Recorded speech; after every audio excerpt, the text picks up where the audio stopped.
7 down, 7 to go. WMSC summer break is officially over. The second half of the season is upon us. And while some familiar names top the standings, the fight is far from over. And to start the run-in, a track brand new to the series with mixed weather conditions. Perfect. Welcome back to the World Monoposto Sim Racing Championship 2024 Round 8, coming from Budapest, Hungary, and the Hungaroring. Just me this afternoon. I'm Ash Baker. Hello, welcome. Robin is on holiday, and I believe watching from somewhere near Portimao, which is he's a bit early for that one. That's coming up in a few weeks' time. But don't say he isn't prepared. But thank you all for joining us this afternoon. I say us, it's, as mentioned, just me. And we have a very interesting race ahead of us. Plenty of big upgrades from teams, some new names on the grid, and as mentioned, some mixed conditions to boot.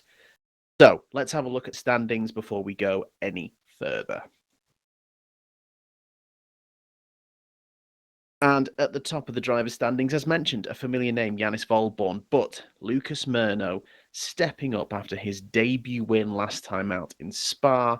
And, you know, it's following very similar to what's going on in Formula One. Yanis Volborn had an incredible start, but he's being reeled in by someone who before this season hadn't won a race. Sounds a bit familiar, right? So there's still a potential fight on. Philip Pushka and Ruven Mesht are still doing everything they can to try and get themselves involved with the time that's left. In the meantime, in the constructors, well, it's Holland Racing Team up the top once again, but Scuderia Cesario are looking to try and reel them in. Alexander Knezovic and Lucas Murno working together to try and break the reigning champions' solid defence. In the meantime, further down, got to keep an eye out for Optimal Esports. They've struggled in the first half of the season, but they have a new driver this afternoon. And with their new strong driver lineup, hopefully they can take the fight to third. There's also a very interesting fight brewing for the best of the rest in sixth, all of the permutations of which we will go over in a second. But first, let's have a look at the weather this afternoon. And as mentioned, mixed conditions. We're expecting a little bit of dampness in both sessions. For qualifying, very important, because of course, you know, it's about getting out on track when it's dry or as dry as possible. And then for the race, it's about managing things to make sure you get the crossover right in terms of the tyres. But mixed conditions in both, it's suitably vague, which means, who knows, we might even just get a shower and no one even touches a wet tyre. We will see. But in the meantime, we are just waiting to jump into the qualifying session. I believe they're doing so now. Slightly later than usual this afternoon. We are usually a 3:30 or 4:30 start, depending on your time zone. But we are just prepping the session and we'll be heading in a second. But good afternoon to everyone who is in chat. And I say lots of stories brewing over the summer break. We have two newcomers today on track and a hell of a lot of upgrades. Here we can see the sort of conditions we're looking at in Hungary, not dissimilar to how things looked at Manicourt a few weeks ago. 15 minutes is the qualifying session, just one qualifying session where everyone has to get out and set their best times. And unlike last season, they can run whatever fuel they want. Last season, they qualified on race fuel. This year, they can run light and try and get the fastest possible lap in. As the time ticks over, 15 minutes to go, and cars already moving in the pit lane, and we head out. We can see for the first time how damp the track is. Quite a bit of spray there, it has to be said, and there's a big flurry of activity as everyone heads out.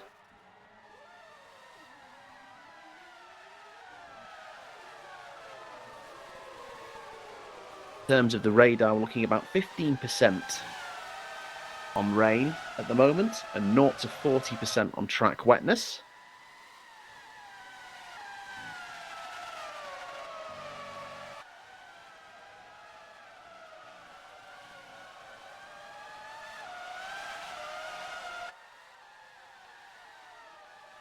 Yanis Volborn, the championship leader, leading them round through the chicane for the first time. Expecting everyone to essentially back up and give everyone a little bit of space at some point.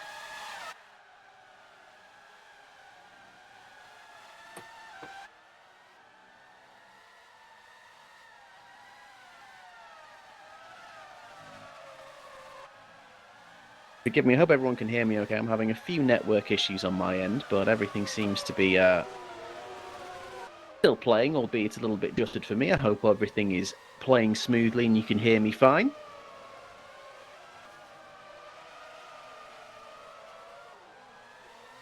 We head round Yanis Volborn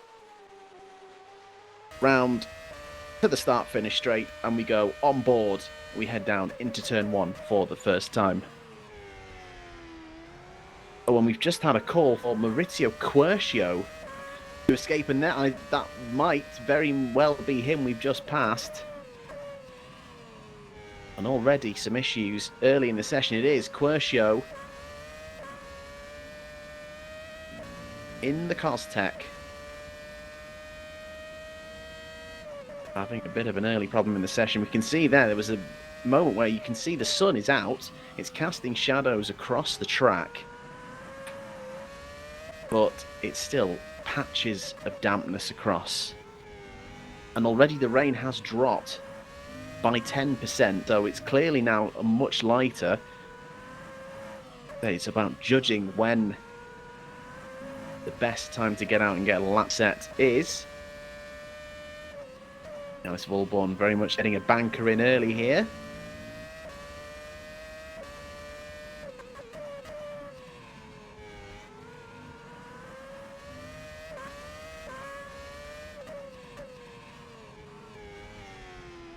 Get in round turn 13. He'll be the first time on the board. No surprises that it is, of course, all purple for now, but we'll see how the people behind him fare. And the first time on is a 1 minute 33.6 for Yanis Volborn.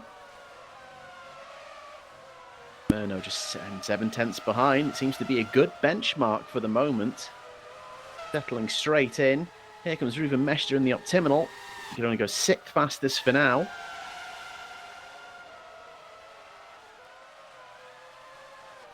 As it stands, it looks like we might have all 20 drivers in this afternoon. And we cut to a brand new one this afternoon. Axel Aflam driving in the Costec and into 5th. That's a solid first flying lap from him. And he's been looking pretty promising in practice. And there's quite an incredible story about Axel this afternoon. So he is stepping in today for Philip Feckler in the Costec. And what's really interesting is Axel learned about this series on Thursday, was confirmed as the substitute driver yesterday, and is today racing and looking pretty impressive so far in terms of early practice times in the Costec. It's his first competitive race in 2 years. Getting a little bit caught out the wet conditions there, but manages to keep it out of the wall and manages to get out of the way. And Yanis Volborn has gone purple in the middle sector and looking to push down on his advantage. Goes a little bit quicker. Poland's in the meantime going much quicker. Is this going to get it into the front row? It does, and there's only 2/10 separating the Holland Racing Team cars now. At the minute, the track is still dry, but rain seems to be increasing on the radar, so they're going to have to get the times in now. Otherwise, there is the concern that they won't get a chance to do it in better track conditions. In the meantime, Victor B, looking like he'd almost recovered from a bit of an off there. Very close to his teammate, almost pushing him round in the infernal void. A little bit sideways out of that final corner. We saw Yanis Volborn do much the same. No change, though, from 7th there. Comes Gabriel Peckley in the Potenza to set his first flying time of the afternoon.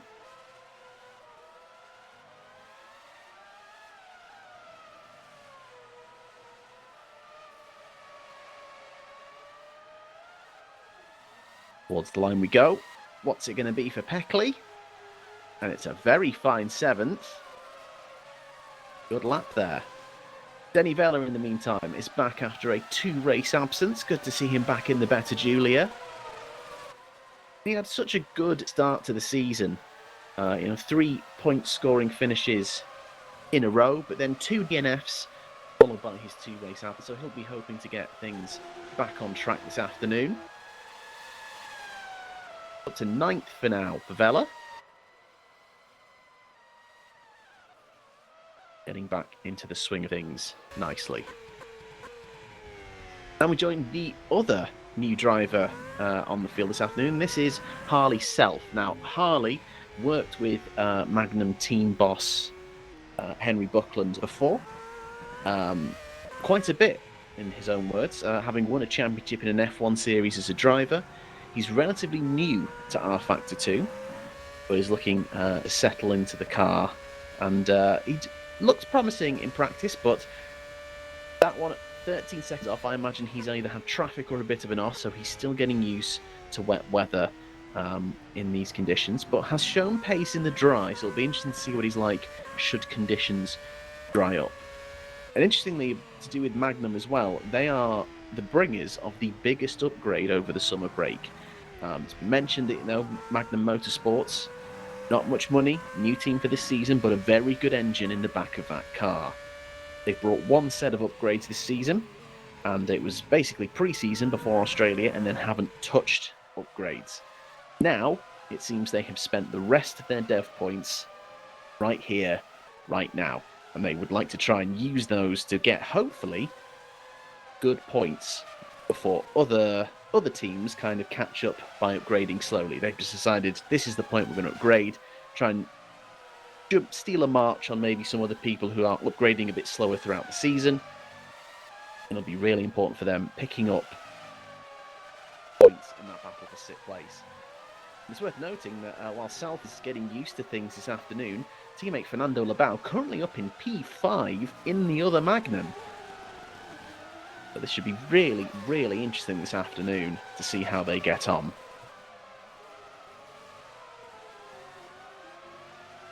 Here comes Self round the final corner. How much of an improvement is this going to be? I imagine it's going to be much better than 13 seconds off the pace.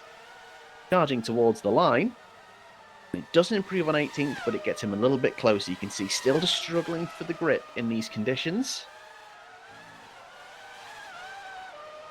Still just under half of the session left.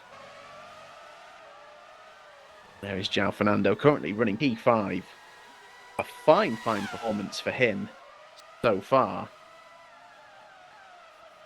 In the meantime, we have a familiar name, but in a new car, Paolo Villami, who started the season with Potenza Esport and did a couple of stand-in races for Cesario last season.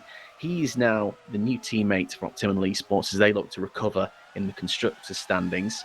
Paolo Villami, though, does have a little bit of a problem this afternoon in the first race this season from Australia when he was driving for Potenza.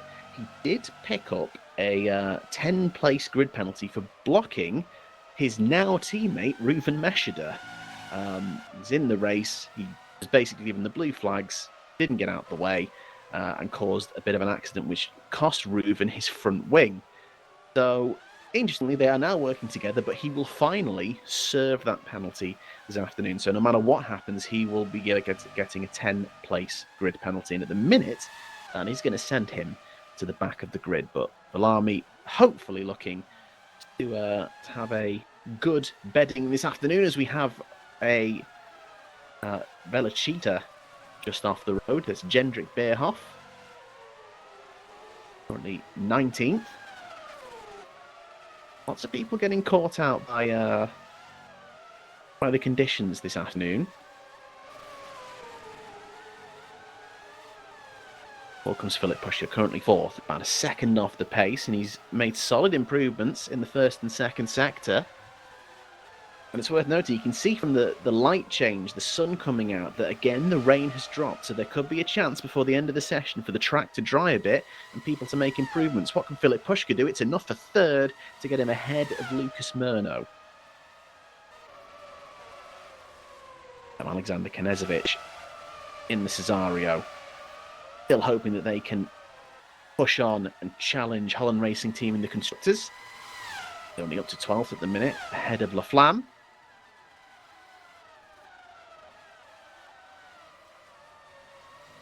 Join Gabriel Peckley again, who, again, solid performance in the Potenza. Quite a few cars and teams fighting out 6th place. Just 6 points separating Infernal Void, Costech, Potenza, Velocita and Magnum Motorsports. So on days like today, when the weather could make things a little bit interesting, you will want to be on at your best. And at the minute, Peckley putting himself in contention. Meantime, on board with Reuven Mescheder. His first half of the season, probably not what he would have wanted. He essentially missed 3 races, 2 of them due to issues with his internet connection, and then another being unavailable. So there's basically 2 did not starts and 1 DNF. That one, as mentioned, caused by internet issues. But he's looking to push on and pick up his first win of the season. It would be his 4th overall. Terminal not done yet. He's looking to try and kick on and really make some headway. On the final corner, what's this going to be? It's enough to get himself ahead of Labau. P5 would not be a bad starting point. In the meantime, Mateus Machado in the other Potenza gains a couple of places there. We have 2 minutes left in the session. Track is still drying, as far as I can tell. So everyone's wanting to be getting their timing right for hopefully one good run on a drying track.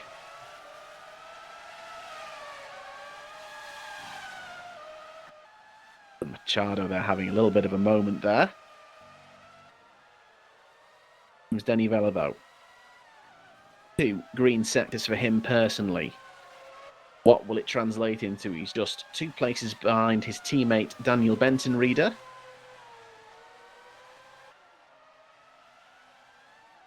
I was just twitching a little bit as they head through the penultimate corner. Round turn 14, snaking round as he looks to put the power down. And he jumps ahead of his teammate up into 7th place. Definitely still time to be found. Here comes Reuven Mescheder.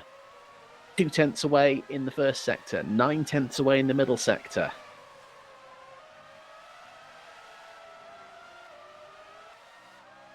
The run out wide uses a lot of the road, a much more solid application of throttle, and that's a great little lap there, putting him up to 3rd ahead of Pushka and Murnau. In the meantime, Pascal Poland's purple in the first sector, but down by 4 tenths in the middle.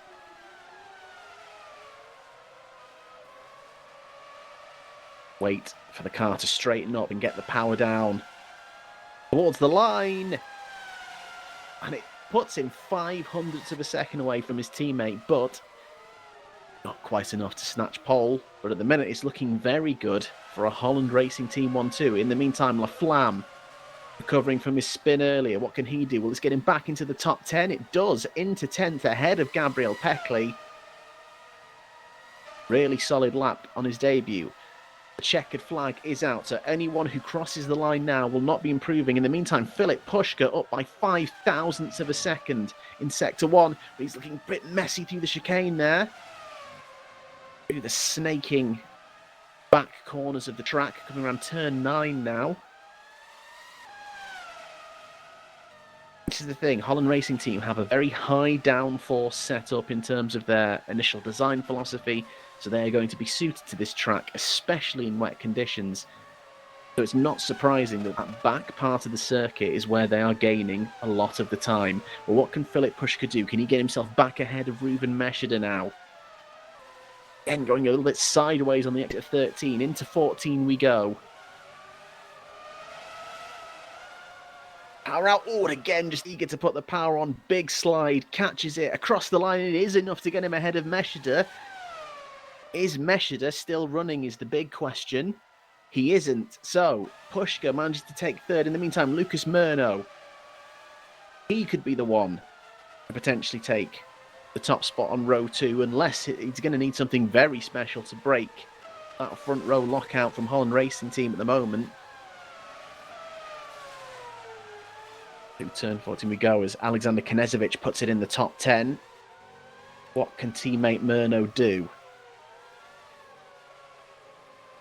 Gently round we go. Slow, steady throttle application towards the line, and it's enough to get him ahead of Meshida. He goes purple in the final sector.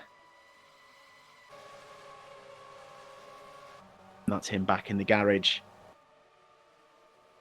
And by the looks of it, I think that might be everyone, unless Mark Jordan is on. I think Terry's on track. I think these guys might be on in-laps.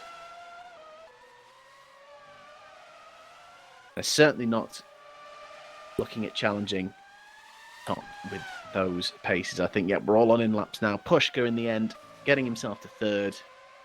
So we have a provisional grid, and it is a front row lockout for Holland Racing Team. They looked pretty much untouchable throughout that session, slightly ominous for the race. Philip Pushka, best of the rest in third. Lucas Murno, Ruven Meshida, João Fernando making the most of those upgrades for Magnum Motorsports. A fine sixth in front of both of the better Julias. Denny Villa seventh on his return. Victor B is the highest Infernal Void car, with Alexander Knezovic rounding out the top 10 in the second Scuderia Cesario. Axel Flam, a fine result for him, 11th on his debut. The super sub only drafted in as of yesterday. Paolo Villami, 12th. Peckley, 13th. Gajano, Jordan, Machado, Cativo, Self, Beerhoff, and Quercio rounding out the grid. So the race will start in around about 10 minutes' time. We're going to have a quick break, and then it's lights out in Budapest.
Welcome back to the Hungaroring. We are just moments away from the start of the race session.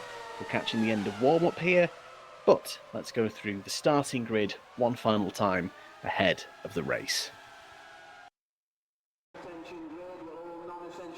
It's an ominous front row lockout for Holland racing team Janis Volborn and paired of Pascal Poland's Filip Puška, third in the SCMM ahead of Lucas Murno. Going to be an interesting fight between them and Ruven Meshida in fifth.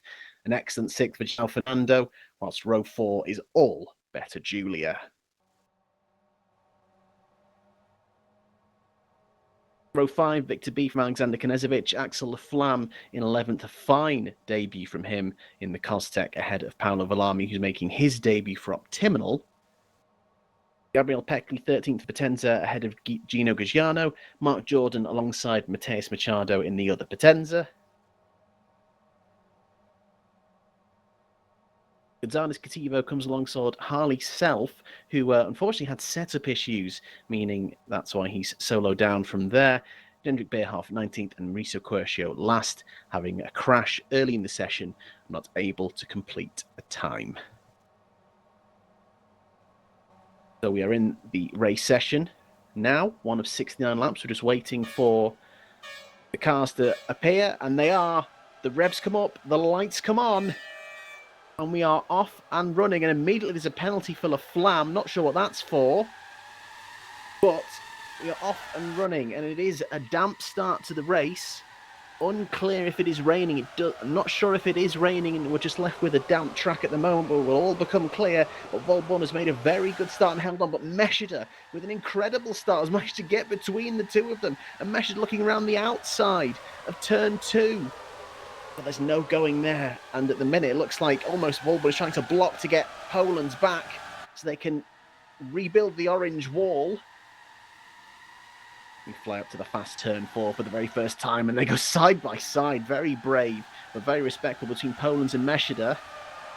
Just ahead of Lucas Murno, Puška's dropped, losing out from third. Essentially switching places, Meshida and Puška around Lucas Murno. But Poland's has done it and has managed to hold on and keep that second place. Everyone through. We've got one car trailing just off at the back, and it seems to be Harley Self making his debut. As mentioned, issues with his setup, didn't load in qualifying. Hopefully he's got it working now. But it's a difficult situation to come into your first race and have it in wet weather. Having sampled these cars in both the wet and the dry, it is quite a difference, even more so than I think you would usually expect. You've got to be very, very delicate and gentle with these cars when there is moisture on the ground. In the meantime, it's a perfect start for Holland Racing Team, but Ruven Meshida, a very fine effort and incredible start from him to try and split them both up. At the minute, you can see Puška just in the background, getting through the damp stuff. With it being a wet race, there is no obligation now to use both dry tyres, should the track dry up.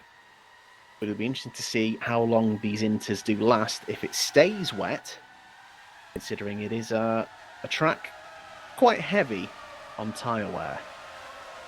Spoke to a couple of different drivers during the off-season. They predicted varying amounts of pit stops would be required for this race if it was dry, based on the amount of tyre wear. There's been a final warning for Axel. Not sure what's going on there. I think he was trading places with Paolo Villami, another driver on his debut. But at the minute, it's been a perfect start for Holland Racing Team, and at the minute it looks like there's going to be almost a little bit of a gap starting to pull. And now Meshida might be in trouble from Lucas Murno. Head up to the final corner. As it stands, there is no rain falling. We are just left with a damp track. Charge down, Janis Volborn ominously setting the fastest lap of the race so far. Lucas Murno, though, he's having a look. He was just starting to pull in there towards the end. little bit closer than that. Obviously, DRS not active. There's a broad range in terms of track wetness at the moment. It is ranging between 0 to 60%. The varying degrees of moisture at different parts of the track. We're just going to have to feel for the grip, watch out for any of the puddles, which you can see a couple of. Ride on board with Lucas Murno.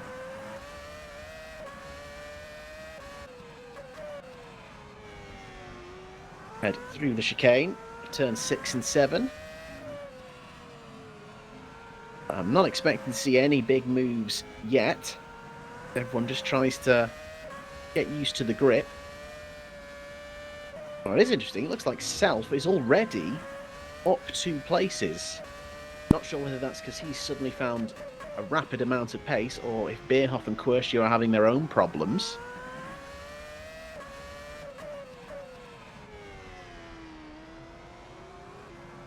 Everyone just settling in to a rhythm now.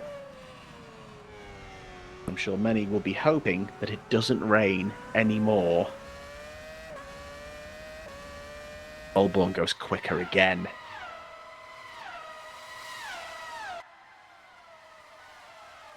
Everyone's very happy in this early stage.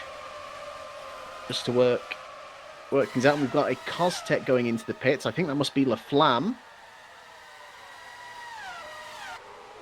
And he was given a penalty at the start. Is this just a drive-through? I think he's just serving his penalty. So he's going to drop to the back. We've also seen a final warning for Victor B. And Laflamme there getting caught out a little bit by the grip or lack thereof in these conditions. As it stands, both the Costecs are at the back. They pressure slightly off.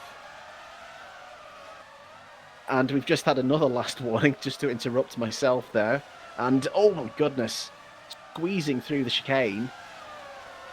That was Gino Gajano, who we're watching now, who got the final warning.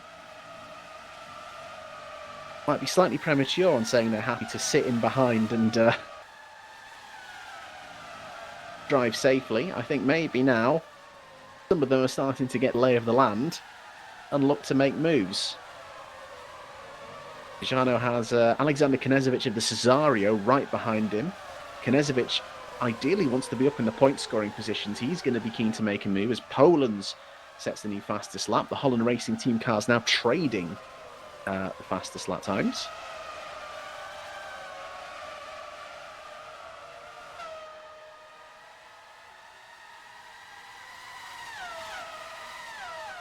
And is that a slow-moving car there? Oh, as Gajano goes off wide. That's a Potenza there, I think, amongst all of that. Was that Peckley who just lost place? Apologies, I did look away for a moment because I was trying to work out the odd changes of positions that are going on further back. In the meantime, Laflamme is into the pits. Must be maybe to repair some of the damage. And he has done. And has he put on the Super Softs? Got red wall tyres there. He might be trying something here. It's an incredibly bold move, considering he was struggling for grip in the Inters, but he's going to give it a go, and he's going to try and stick it as much as he can on the dry line. And if it starts to work, some of the teams at the front may take note, but at the minute it looks like things are just so wet and so cold. He's going to struggle to get things up to temperature. Now, as mentioned, Laflamme, this is his first proper race in 2 years. He was very excited to be getting back out there and racing again! Oh, and Laflamme into the wall.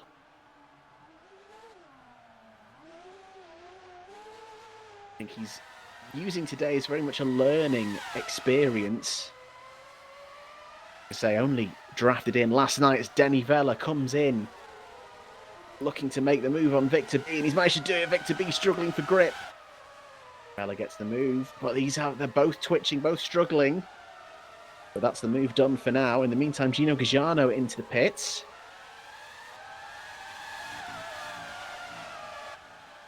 We will keep an eye on what tyres people are going for. I still don't think it's necessarily dry weather conditions yet. It is not raining. Like I say, there is still a wide band in terms of how wet the track is at this point. Bella leading this train of cars, which includes Victor B, Alexander Knezovic, Gabriel Peckley.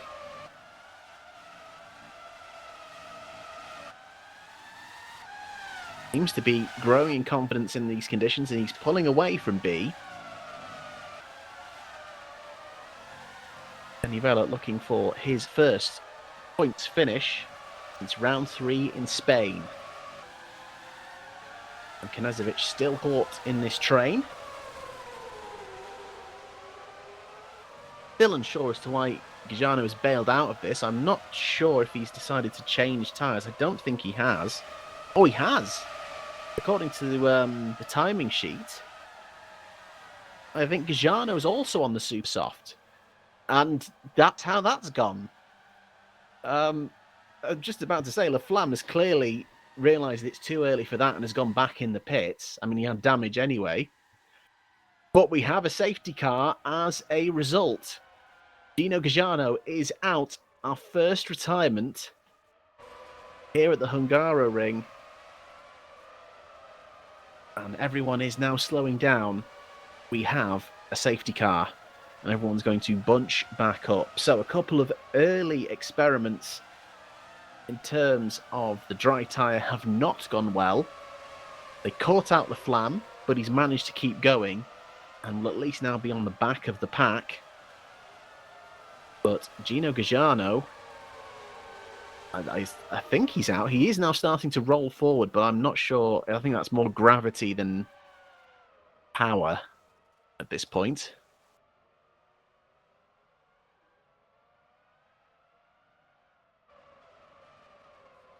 He's just letting the car roll. Oh no, he's spotted and held his brakes. He'll be the first retirement of the day. In the meantime, we just saw a few switches of positions on the timing tower there. And it's because some people are dropping into the pits. And not put off by that, are we seeing people switch to the dry tyre? It isn't raining. Track wetness has just dropped. Its maximum is down from 60 to 40%. So are we seeing people take a risk and go on to the dry tyres? Pascal Polens has. I think all of these have. Not put off by the experiments of Laflamme and Gagliano. We've got a few. In fact, we've got a split in tyre choices. Meshida and Pushka have gone for the mediums, it seems. Polens on the super soft. This is properly going to mix up the order, as not everyone has gone for this at this point. We've got a penalty for Daniel Benton Reader, which I imagine is going to be pit lane speeding. Yeah, just come out of it. If it's administered automatically from the game and we don't hear anything from race control, there's typically pit lane speeding or track limits. So yeah, process of elimination, that is going to be pit lane speeding, unfortunately, for Daniel Benton Reader. And this is what happened to Gino Gagliano on the super softs. Literally only at turn 2 at this point. Heading down to turn 3, tries to put through. And he's okay, it's still going. Even getting on the curb there, up to the fast turn 4, and it just drops. And it's backwards into the wall. And he's out for the SCMM driver and team boss.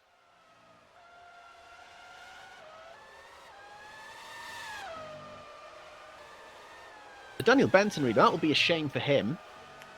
Currently has the second longest point scoring run of anyone in the WMSC.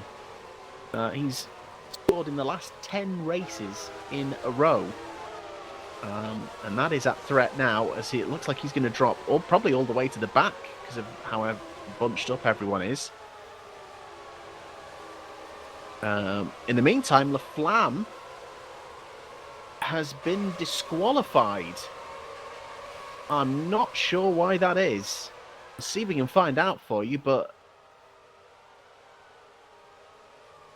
Axel Laflamme has unfortunately been disqualified from the race. That's not what he wanted to see for the super sub. It would have been a hell of a story only finding out about the competition on Thursday. Drafted in last night. But unfortunately, had a bit of a rough time of it. And I would say that is in part due to the conditions here this afternoon.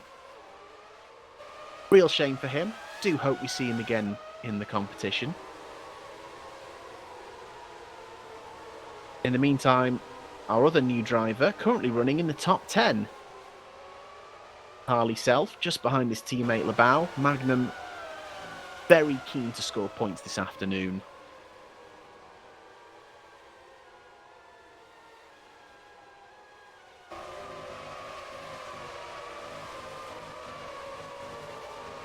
Big upgrades bought from the newcomer team.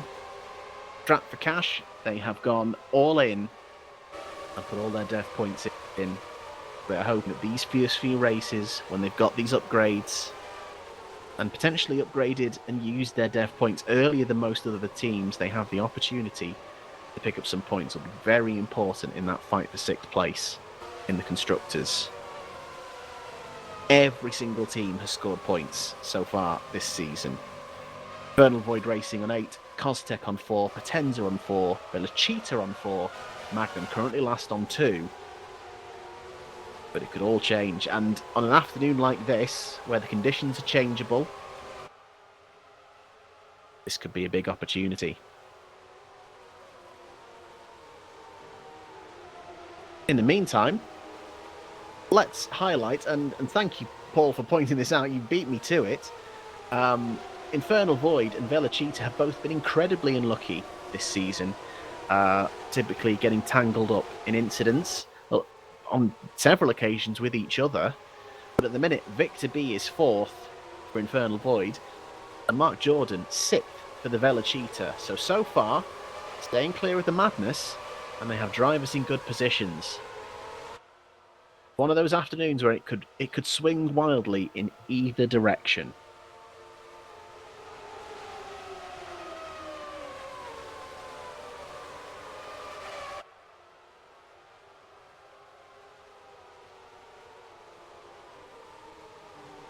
Still waiting the call. At the minute, no call has been made in terms of the safety car coming in.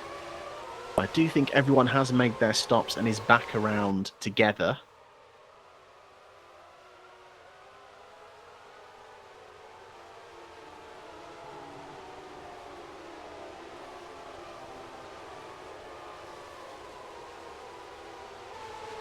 Because of the pit stops, it has mixed things up a bit. So Yanis Volborn still leads, just ahead of Lucas Murno, who we mentioned Daniel Benton Reader having the second biggest point scoring run. Murno is the man with the biggest. 20 consecutive races he scored points in, the longest streak ever, and of course a first-time winner last time in Belgium. So far in a good position to continue it today, but there's going to be a long way to go.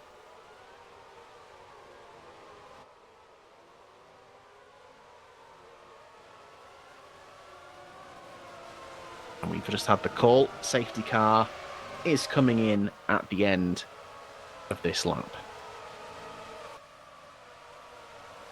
Mentioned at the top of the show, it is WMSC's very first time in Hungary. Did not race here in its inaugural season. So far, it has provided an interesting start. During that safety car period, no more rain has fallen. Track wetness still ranging from 0 to 40%, and Volborn has gone very, very early indeed. Hammer down before even reaching turn 13. There's a defined dry line starting to appear, but at the minute, these front two are both on inters. This is going to get very interesting if it doesn't start raining again. Off we go down the main straight, through a splash there, through a puddle into turn one. There's a move further back. Pascal Poland's looking to make the move. I believe he's the highest running driver on dry tyres, and you can see he's got the grip on the dry line, but the problem is he's going to have to go offline to make the pass, and that is where things get immediately skittish.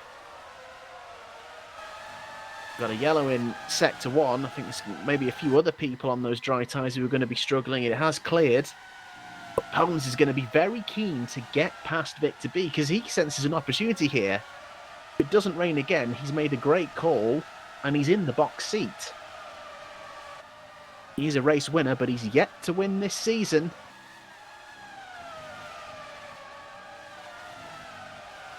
Another warning has been issued for Reuven Meshida now. Oh, and there's another car span in the background. And it is Reuven Meshida. Oh my goodness. The race winner has lost his rear wing. And that is contact just on the exit of turn 5. And it is becoming a messy afternoon for multiple drivers. Have a look at that in a second.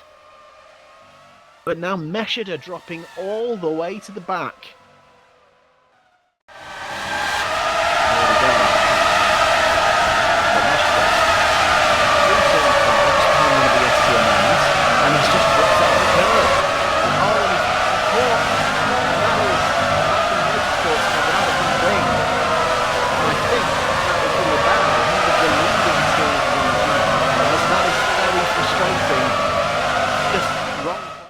Time, and it is a slippy track, so unfortunately it's hard to take evasive action when you've got limited grip. And yes, it is João Fernando Lebao who's currently in, replacing that front wing. Meshida is replacing his rear wing.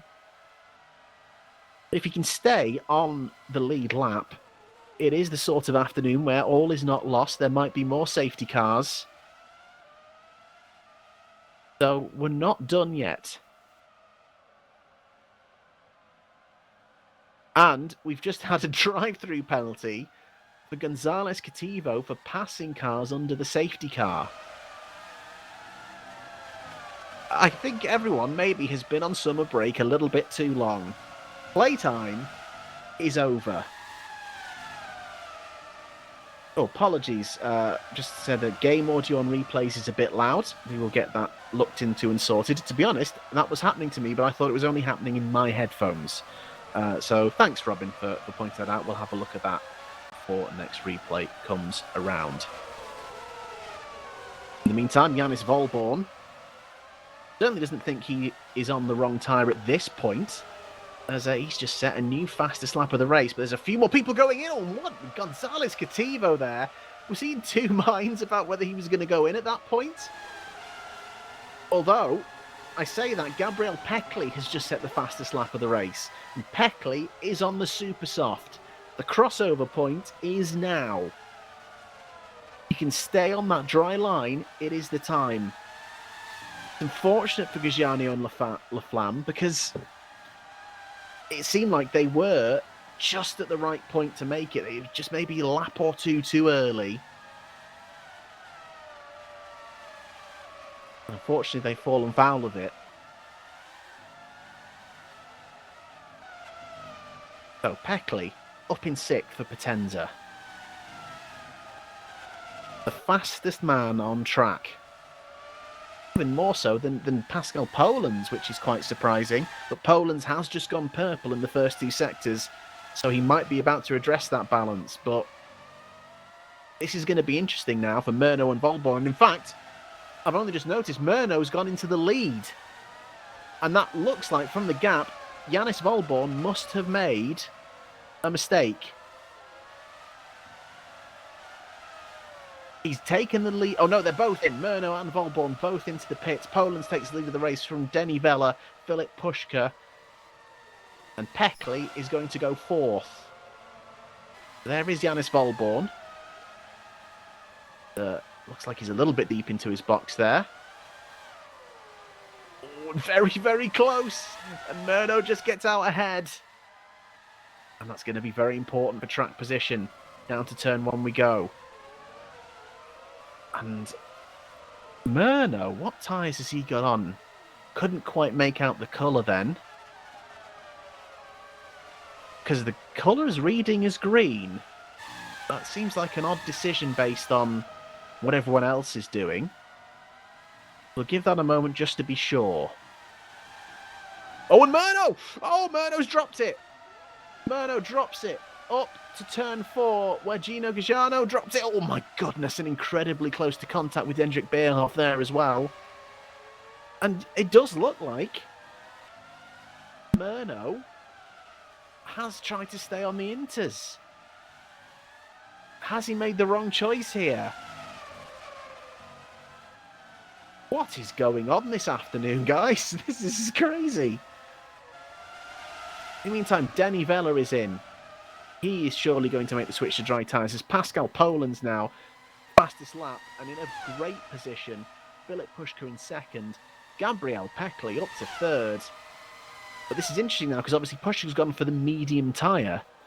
So he'll be able to run a bit longer, but how much will that lack of extra grip the Super Soft gives you be hurting him? Obviously Volborn also on the medium. Now it's saying Murno is on the Super Soft, so maybe it was the case that it just hadn't updated. He was on the Super Soft and he just caught it on the wet stuff. Although, speaking of Lucas Murno, he has crossed the pit entry line and he's got a drive-through penalty. I think we need a shorter summer break next year, guys, because everyone has forgotten how to WMSC. Oh my goodness, and Murno again at the same point on the track. He's struggling. And Mark Jordan is also out now. He was currently running in the points when the safety car restarted. We'll see if we can find that in a moment, but it's breathless at this moment in time. In the meantime, Pascal Poland's just comfortably pumping out fastest lap after fastest lap.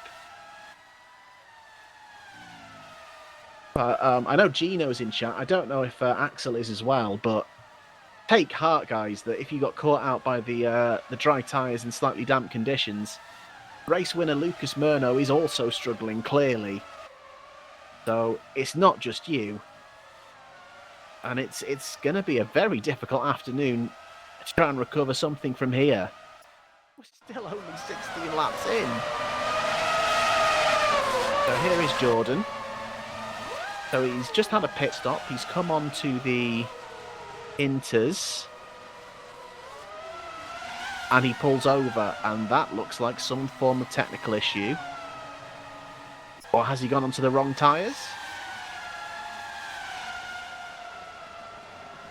Did he just go onto the Inters and then decide, nope, calling it quits, that's the wrong call? Or I'm not sure.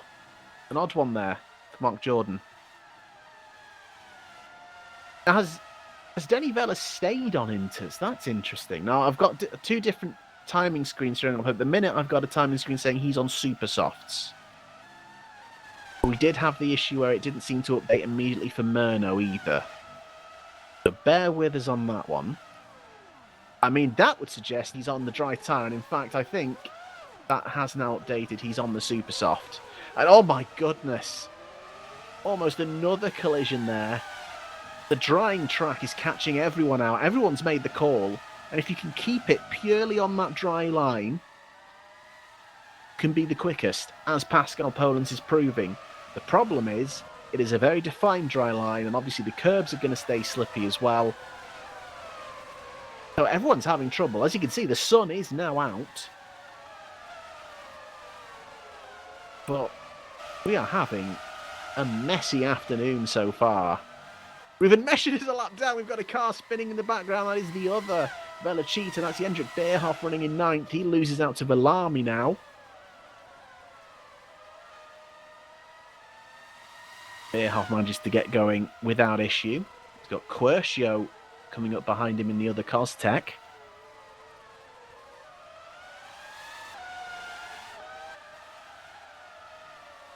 Little twitch there as he makes his way down to turn 2. But for all the penalties and the madness going on this afternoon, considering what the conditions have been like, There's still opportunities. Because we also don't know if this is now the weather till the end of the race. We don't know if we're going to see the return of rain or if it is going to remain dry. So it is certainly not over for some people who maybe have come out of this first period further down the order. But it's certainly shaking things up a bit. What looked like a very solid, almost nailed on 1-2 for Holland Racing Team. Not quite, and Lucas Murno now putting in a new fastest lap, showing on the dry tyres he can do it, but he's going to have to serve that penalty. In the meantime, Denny Vella right on the back of Victor B. Both on the dry tyres. He's going to have to go onto the wet line. Can he try and get back on for the braking zone? He does. B doesn't try and fight back. He knows that these conditions are still precarious. You need to keep it on that dry patch of tarmac. Yes, we are left now with a mix of people on different tyres.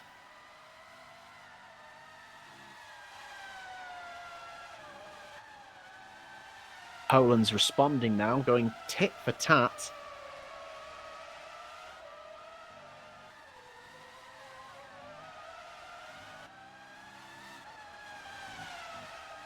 But Vella at the minute seems to be holding Victor B at arm's length for the moment.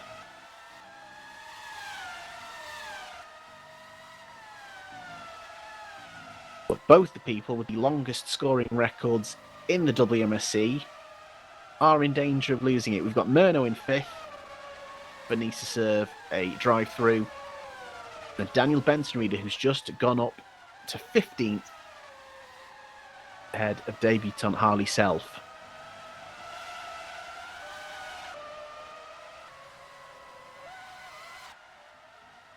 In the meantime, Gabriel Peckley up in 3rd. Second time this season he's tried to take advantage of changeable conditions, to say the least, and get himself up there. We saw it in Montreal. And he's running 3rd. He's got an Optimal behind him. And that is probably more likely the Optimal of Reuven Meshida, who's trying to unlap himself.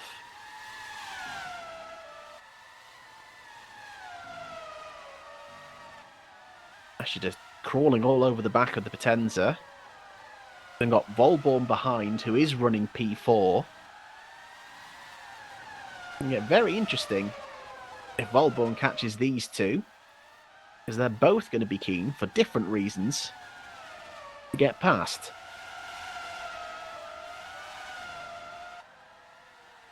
Can Meshida line something up into turn 1? He's tucked in behind. Out now. On the brakes, as you can see, DRS is now active with the drying track. And he makes the most of it. And he is on the quest still to try and unlap himself.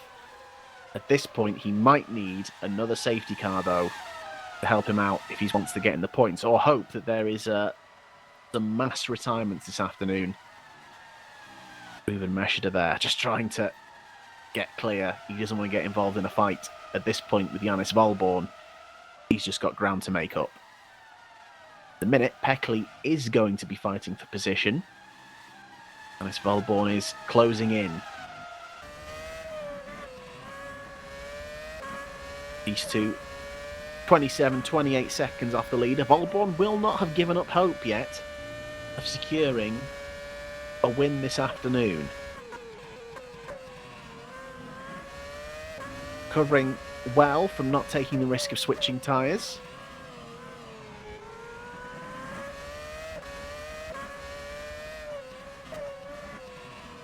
Currently looking to get back into a podium place.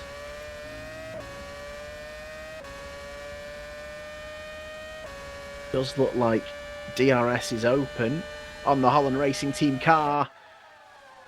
Both brake together, and Volborn makes a very tidy move indeed. As you can see, the track drying out a lot more now, to the point where it isn't just a singular track. You can start to move offline with a little bit more confidence.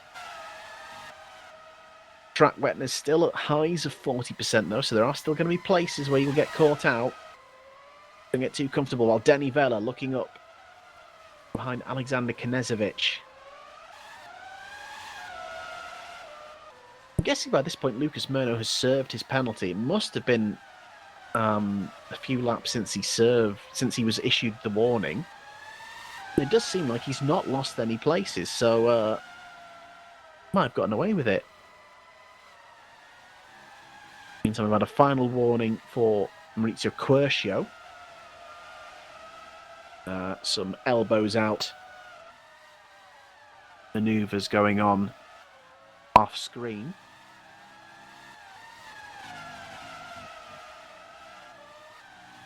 You have a chance for a breather for the first time this afternoon. It seems like something isn't going slightly crazy. So a quick recap so far. Started in wet conditions, but it was not raining. But then the carnage really came when it seemed like there was a dry line appearing. People tried at different moments to switch to the dry tyre. Safety car brought out by Gino Gagiano on, I think it was his outlap essentially on those dry tyres, struggling to get them up to temperature. Axel Flam having similar issues, but keeping it going, but was then disqualified. I'm not sure why.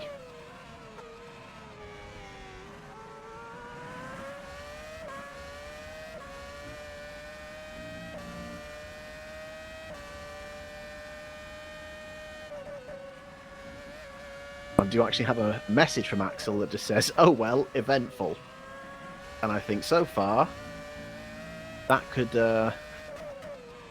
sum up the entire race quite nicely.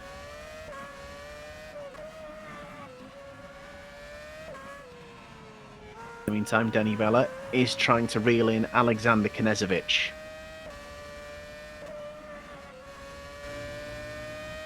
Knezovic just holding the arm's length for the moment. Remember, DRS is active again.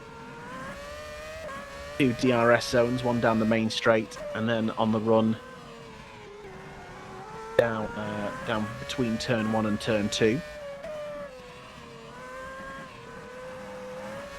can see Knezovic just able to hug the inside a little bit better, get the power down a bit earlier.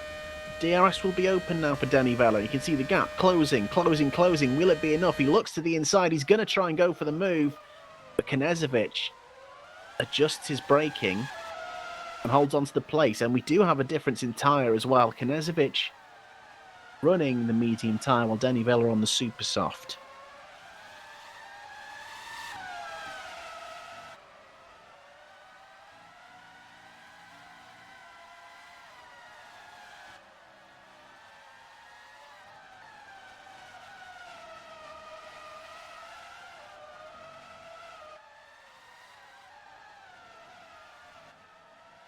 Though they are closest to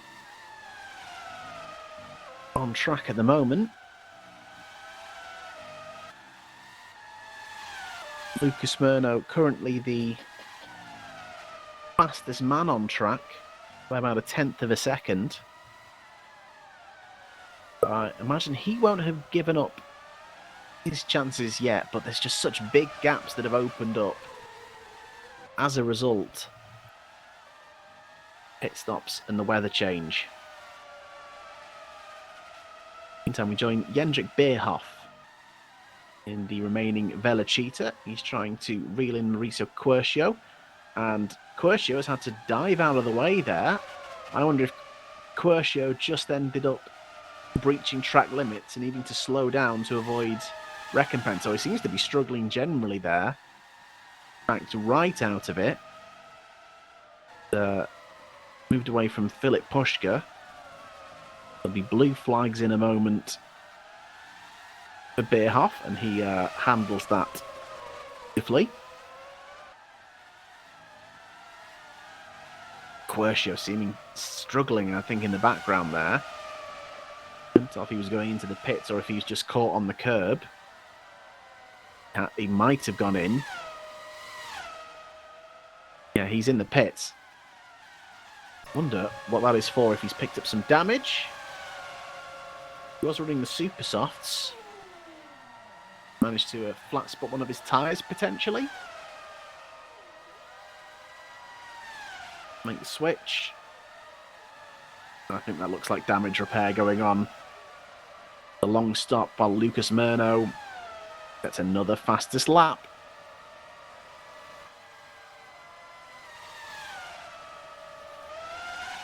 But quite a bit of work to do if he wants to even get to the podium this afternoon. But there's still plenty of time to go. We've not reached half distance yet. There is confidence growing as the track gets drier and drier.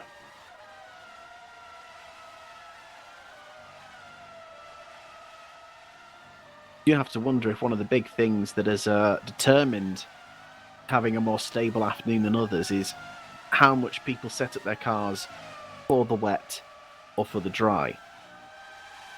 And are those that set up their cars for the wet, sure, they might be slower overall, but they're in a better net position. There could be some people out there who took the risk and thought, I'm going to set the car up for the dry and just try and muddle through the wet weather. For some, it might have worked. For others, not as much. Meantime, Machado getting caught out there by turn 4. Trying to catch Labau. These guys in an interesting position. Points go down to 8th place. Using the short-lived point system that Formula 1 used in the late noughties. Points going 10, 8, 6, 5, 4, 3, 2, 1.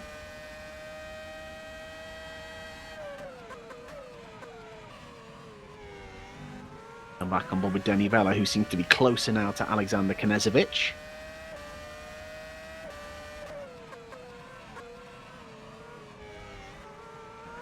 Vella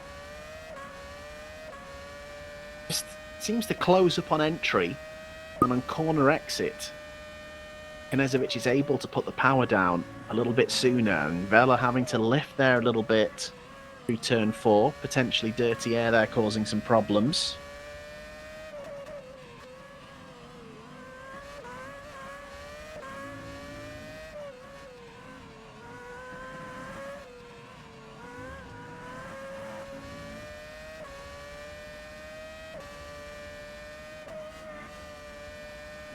Going through the sweeping turns 9, 10 and 11 to the end of Sector 3.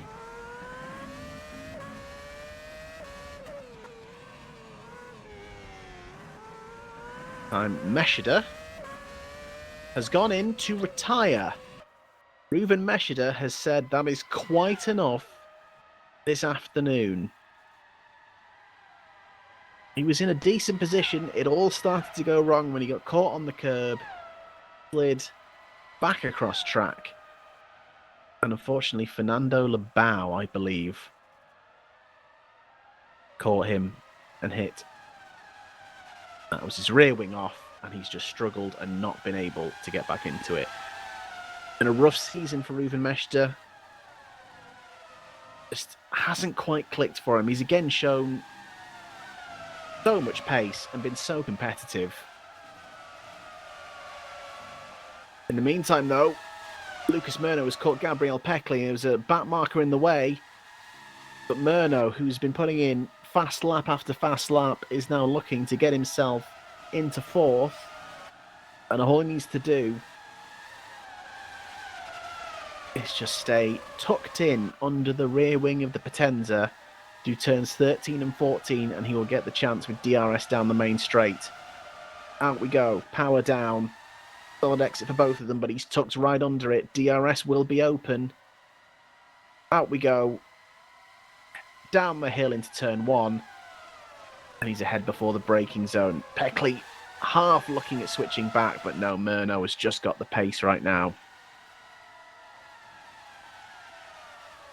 He's got a 20-second gap to try and make up to Janis Volborn. Got his work cut out for him.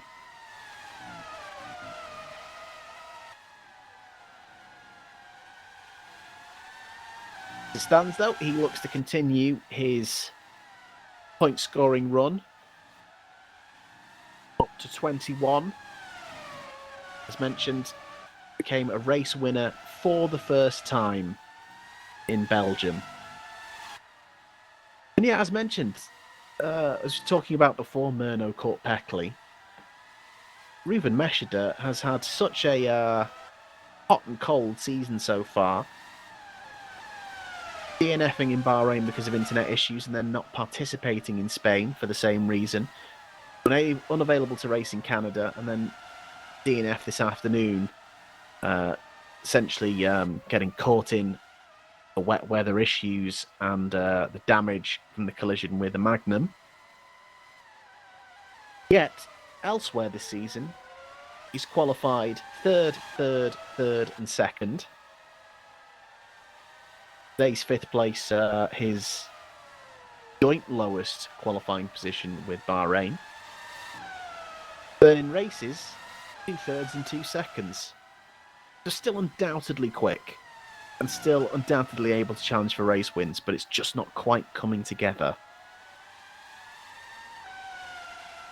Murno's penalty from before, Robin, was crossing the pit entry line. So that's why he ended up with a penalty.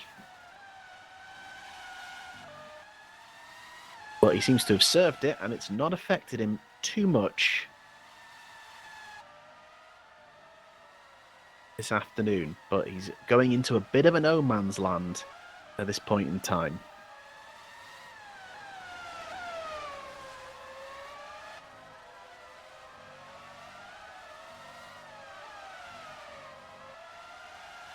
As mentioned, we've got quite a fight brewing between 5 teams for 6th place. At the minute, the team benefiting the most is Potenza. Gabriel Peckley running in 5th. It will be a huge, huge day for them if they can pull that off. But then, just outside of the points, starting from the last points paying position in 8th, is Victor B for Infernal Void, Fernando Labau in the Magnum, and Machado in the other Potenza. All of them fighting 6th place in the Constructors, all of them looking to collect should anything go wrong with any of the cars ahead. Going to be an interesting split of drivers now, praying it stays dry, and some of them praying it doesn't. It's worth noting it does look a bit darker. The sun does seem to have gone in places. Still blue in the sky. Still no rain falling as Gonzalez Cativo there having to bail out, cutting across the chicane. He tries to catch Mauricio Quercio.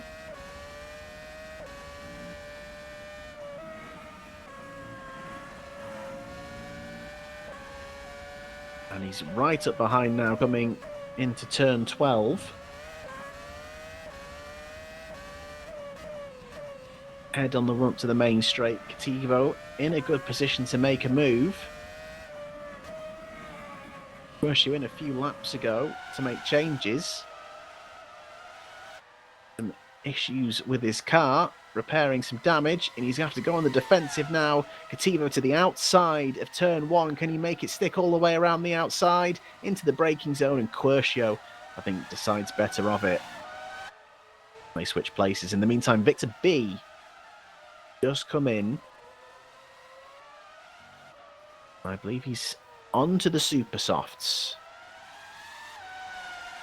But he's lost 1 place there. But are we about to see a flurry of activity? People making changes. In the meantime, I was checking with Harley Self. Our remaining debutant racing this afternoon. Currently 13th.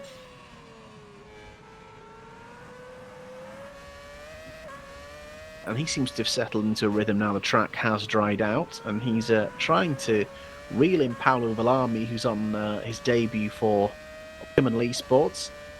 Hendrik Beerhoff also in the pits. I think maybe those super soft tyres are starting to reach their limits.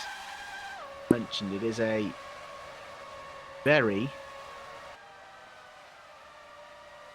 very heavy track on tyre wear.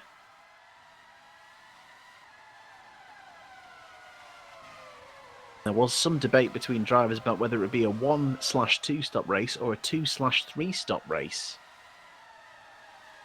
Like I said, there's no obligation to run both the mediums or the super softs, with the track being wet to begin with. So they've got free choice. We've seen some drivers go onto the mediums for now, namely Filip Puška, Janis Volborn. Knežević currently running the mediums as well, as is Fernando Labau. So, while the super soft is undoubtedly the quicker tyre, it is also the less durable. It's about working out the best combo, keep you out of the pits as much as possible. Yes, Robin, to answer your point, I assume that he served it as well, but I didn't see it either. But I believe he will have done. It would have definitely been caught if not.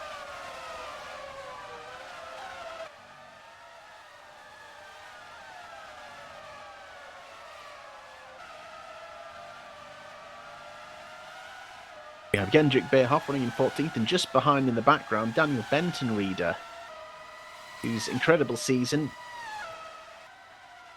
10 consecutive points finishes, starting from last season.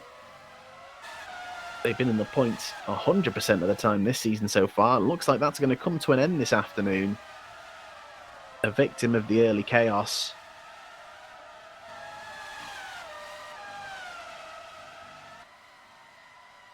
There is at least some good news for Better Julia. Denny Vella currently running in the points, still trying to chase down Alexander Knežević.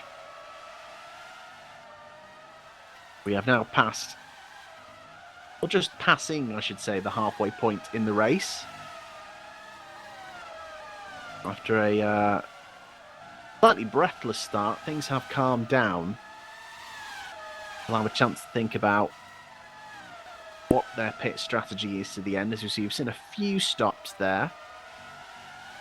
And I imagine we'll see a few more on the super softs coming in. And speaking of which, Harley Self is one of those people.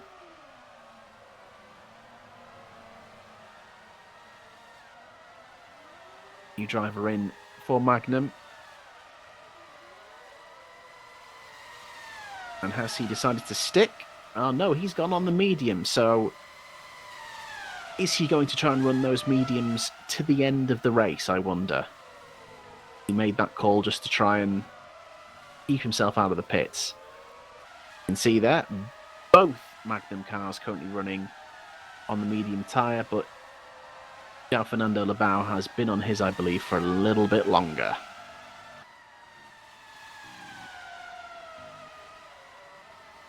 And Beerhoff has lost that place. Daniel Benton-Reader. Benton-Reader making quick work of him there.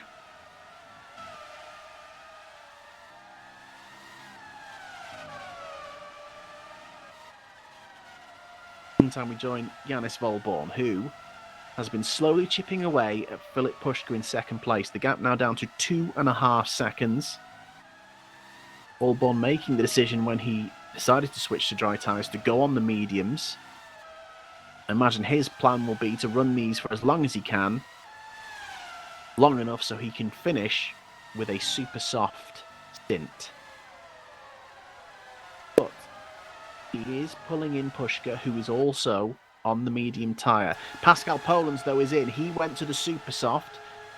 He made the call to pit during the safety car to move to dry tyres. It paid him dividends. It means he's inherited the lead of the race. But now his pit strategy to the end could define whether he becomes a race winner in 2024. And he goes to the medium. Is that going to be to the end? He loses the lead to Filip Puška, and he comes out ahead of his teammate. And he's going to be on the fresh and medium tyres. I imagine he's just going to push on and try and catch the SCMM driver. So Filip Puška into the lead, but expected to stop again.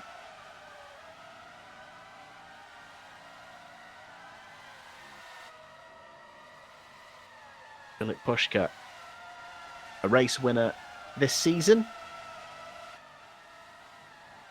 picking up a win in Canada, another mixed conditions race. First for SCMM. And in the meantime, Gabriel Peckley in the pits, stopping from his good position. Again, another person who risked it, stopped early, got good track position. He comes out on the super soft now. So he's not going to try and run a medium to the end, but he stays in point scoring position. Back to the lead now, though. The gap down to 1.2 seconds. Poland's just outside of DRS range, but he's going to be on the much better tyre. There's going to be quite a tyre deficit between these two now. We don't get a representative lap time from Poland's then because he was on an out lap, but we will on this next lap. But Puška is lapping at a 20.4. Volborn at a 20.3. See what Poland's can do. In the meantime, Lucas Murno is in the pits.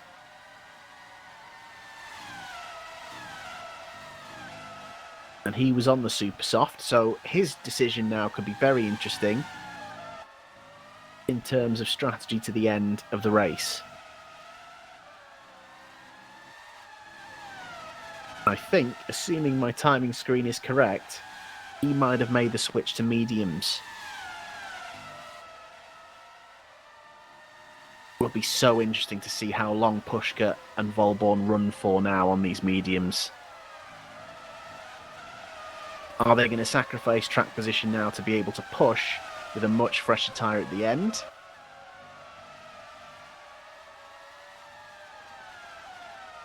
Or might they be forced into stopping a little bit sooner based on the pace?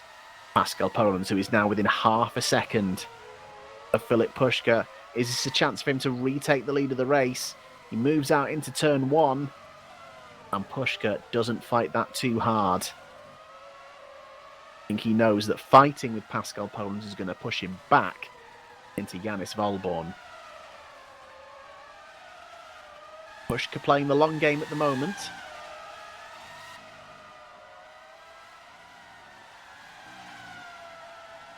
Six with him all the way up through to turn four. But Polans with the fresher rubber, I expect to pull away through this next sequence of turns, starting with 6 and 7, the chicane. Have a Magnum to contend with very shortly. See, using that extra grip, pull out a little bit of a gap. Filip Puška.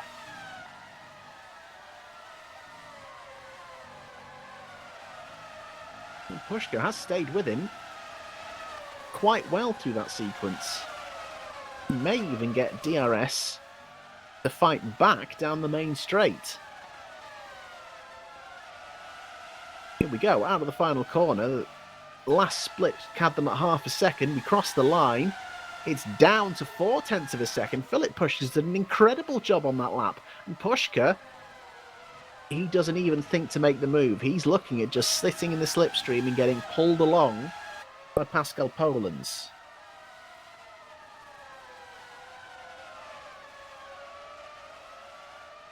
Meantime, Volborn is very slowly coming into DRS range on Puška.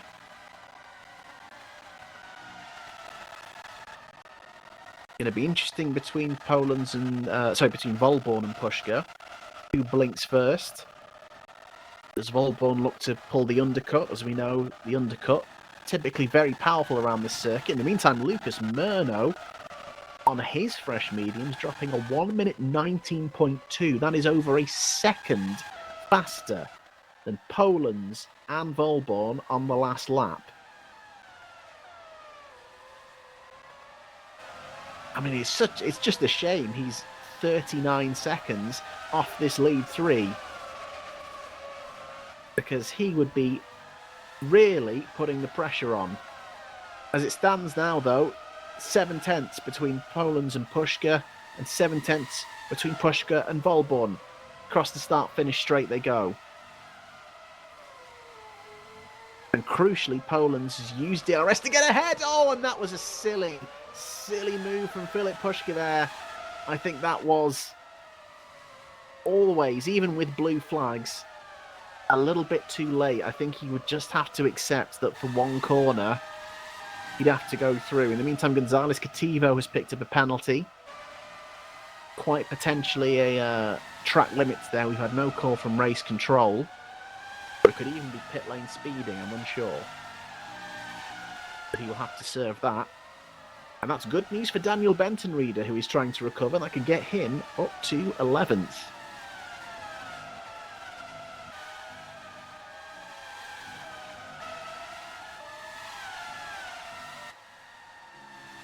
In fact, he already is, as is Paolo Villami up to 12th.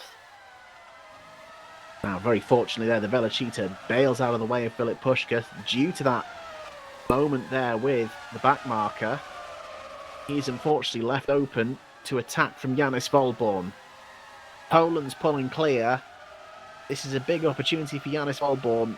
Down the main straight we go, and immediately Puška knows what's coming and tries to pull out to break the toe. He goes to the extreme inside. And incredibly, it's still enough. Volborn not able to make the move, but he's right there on this lap. There's going to be another DRS zone as we run down to turn 2. Rear flap open, but not this time. Oh, but Puška's gone in a bit deep there. Oh, and I think he had to really fight it back. The thing is, Puška has just been fighting to stick with Pascal Polans, who's got fresh medium tyres. Has he taken a fair bit of life out? Meantime, Lucas Murno putting in fastest lap after fastest lap once again, doing whatever he can to try and eat in that 36-second gap. He's got such a tall order on.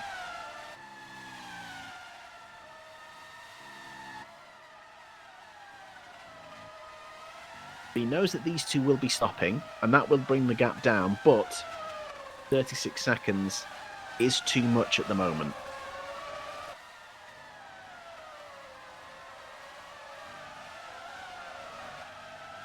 So, round 2. Gap slightly bigger this time again, Puška. Looking to move away, but Volborn looks a little bit closer, but still not close enough.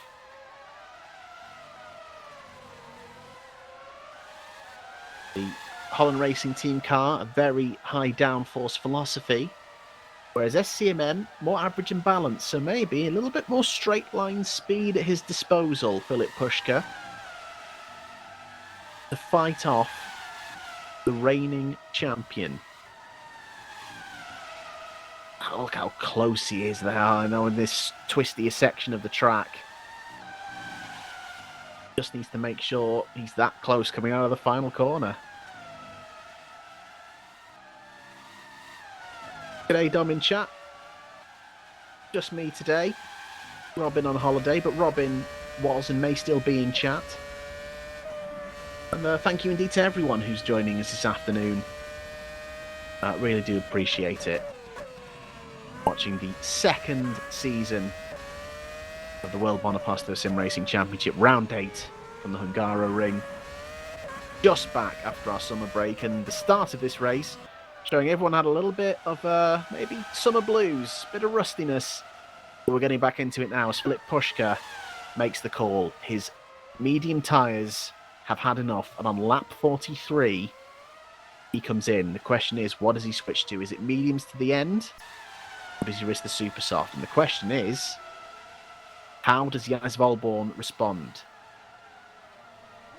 Quite a few undercuts on this circuit. Puška had the track position, so it's technically not an undercut if he's ahead, but he's stopping first to hopefully preserve that track position. And it is another set of medium tyres for Filip Puška, which I imagine he's planning to be his last stop. In the meantime, Victor B has DNF'd.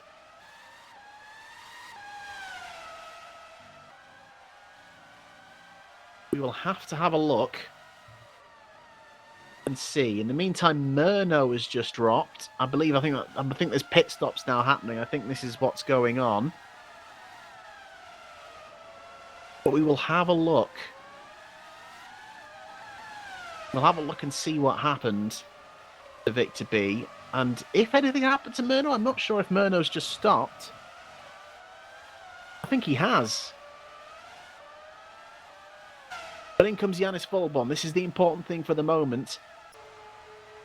Has Filip Puška done enough on his outlap to try and retain track position? Volbon is going to feel so frustrating. He's got to go all the way down to the box at the end. Gets it stopped. In the meantime, Filip Puška, I think, is just crossing the start-finish line now. And Yanis Volbon has done enough in the clear air. A brilliant lap from him, and crucially, and interestingly indeed, Volbon's gone for the super soft. And actually, I think we've had an update on the timesheet. I think Puška has as well. They're both running the super soft, which is going to make things very interesting for Pascal Polens, who is just 7 seconds up the road on medium tyres. Are we about to see these two come back and try and fight for the win? Meantime, let's have a little look at what happened to Victor B. The rough season for Infernal Void and B continues. Oh, and just straight on. That looks like some form of technical issue there. That looked like a very odd incident. It doesn't seem like he's just lost it there. I wonder if that's a hardware issue. Oh, and thank you for confirming in the chat, Max. Lucas Murno crashing into Maurizio.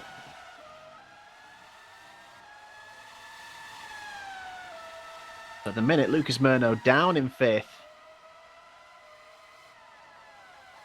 Now having to try and catch back up to Gabriel Peckley once again. Been a rough afternoon for him.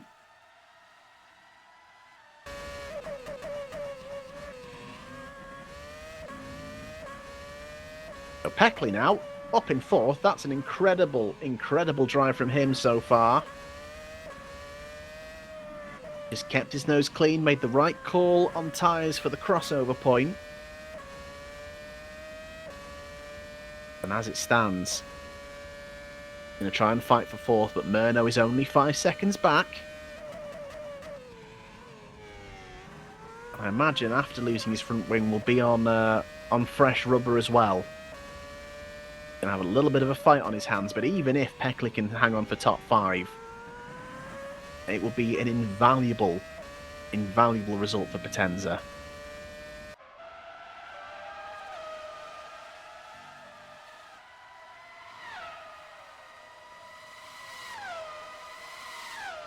Oh, and a switch. Oh my goodness. Look down at chat for 1 second.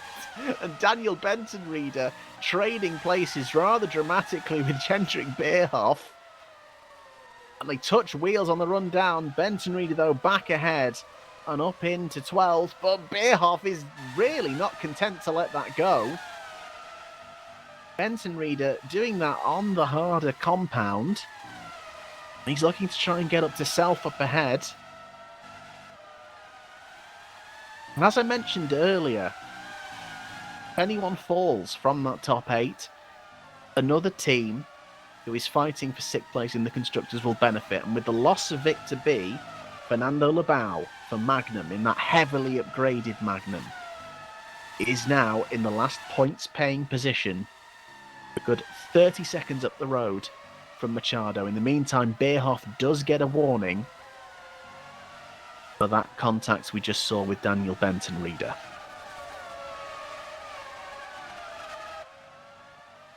Benton Reader now looking to catch up with Harley Self. Self could be happy, I think, with his debut. He's managed to keep it clean. Sure, it's not points, but it's a debut in a new series in wet weather. I think just trying to get to the end will be fine. And Benton Reader there with an excellent little move there up to the inside and using the second DRS zone to get it finished. A little bit of a difference in speed through the middle of the corner, but Self adjusts and Benton Reader through. Got 22 seconds to try and capture Paolo Villarmi to get in the top 10. A much taller order if he's going to get in the points. I think he's going to need a little bit of luck, a bit of divine intervention if Benton Reader is going to keep his point scoring run today.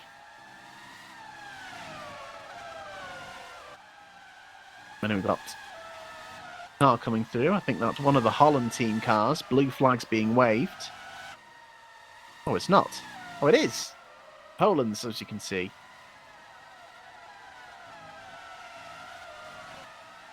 So the gap is 21 seconds between Pascal Polands and Janis Volborn. Obviously, the gap hadn't fully updated when we said it was 7 with Volborn coming out of the pits. So Polands has a bit more of a cushion. But it'll be interesting to see how much the Super Softs can cut into it. And at the minute, the gap is about 2 seconds. The deficit between them is about 2 seconds a lap, down to 1 second lap. So last time round, Janis Volborn put in a 1 minute 18.2. This time a 1 minute 19. Did have traffic on the lap though, as we just saw. So 1 to 2 seconds a lap could start to really pressure his teammate towards the end. And he's managed to put a comfortable gap between himself and Filip Puška, about 0.7 a lap slower on these tyres. Volborn really getting the hammer down now. As you can see, it's gotten darker again, but I can assure you there is currently no rain. I'm sure many of the drivers will have noticed that the bright sunshine we had in the mid part of this race has disappeared. We'll be keeping one eye on that. In the meantime, Lucas Murno has managed to reel in Gabriel Peckley, gap to 1.1 now. Murno was trying to push and pull in a over 35-second gap. Puška in third, or it was Volborn at the time, I should say, as Janis Volborn sets a frightening 1 minute 17.8. Head and shoulders clear of everyone else at the moment. But yes, Murno had contact with Quercio, which we didn't see. Lost the position, now he's having to work to fight back. And Knežević, his teammate Knežević, has just retired. We've lost Alexander Knežević. There's no yellow flags out. So either that's him going into the pits to retire or a disconnect. We'll try and find out what's happened in a moment, but even though Lucas Murno can probably be a bit disappointed with not being higher up, I was about to say Cesario can be pretty happy with 2 cars in the points, but at the minute it's just one, and it's just Lucas Murno who makes the move into turn 1 and up into 4th. And he'll be hoping now that it stays that way for the afternoon. 44 seconds with 20 laps remaining. Probably not quite doable unless the conditions change again. We get another safety car. And unfortunately, Harley Self has picked up a drive-through penalty. So both of our newcomers this afternoon ending up with some form of penalty, and that's for ignoring blue flags. So a rough lesson for both newcomers.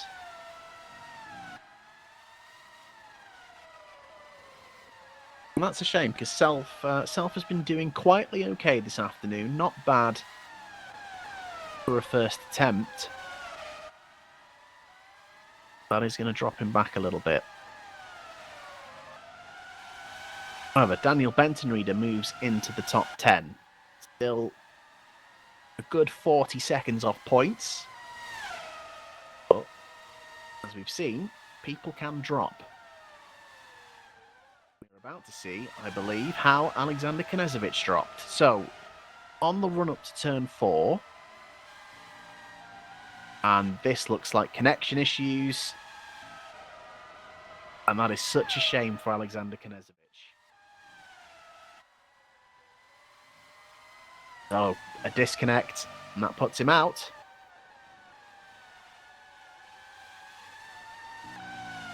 He becomes our 7th retirement this afternoon. Another tough day for Infernal Void, both their drivers out. Ruben Meshida packing it in after being a lap down, struggling. Mark Jordan for Velocita. Gino Gajano, who started the early safety car. And LaFlamme disqualified after that, still unclear as why.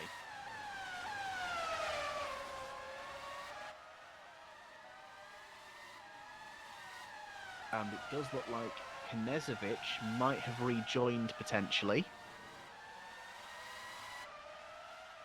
So he might be looking to try and get back out there and still finish the race. And there he is. Unfortunately, it has done what happened to Yanis Volborn back in Canada, and that it's put him back in the server with the tyres he started the race on. So unfortunately, he's come straight out on inters. I imagine he will have to return and pit.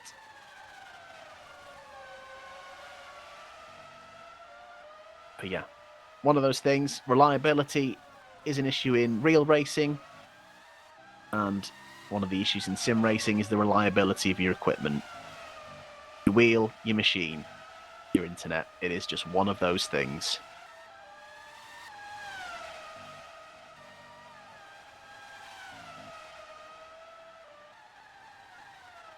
Still, teammate Lucas Murno back into fourth after his tangle with Quercio. At the minute, the gap at the front is slowly coming down between Polands and Walborn.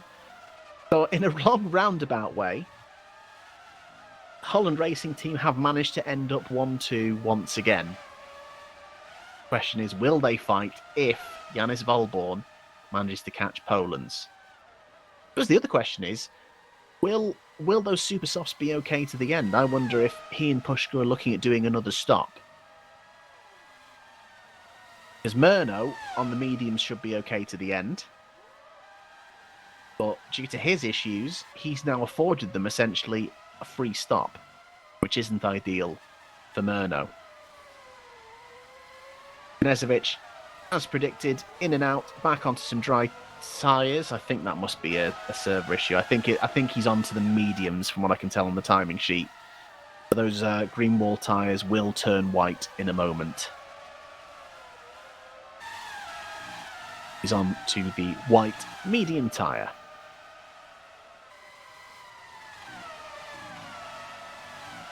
We're going to have to do some moving out of the way for blue flags.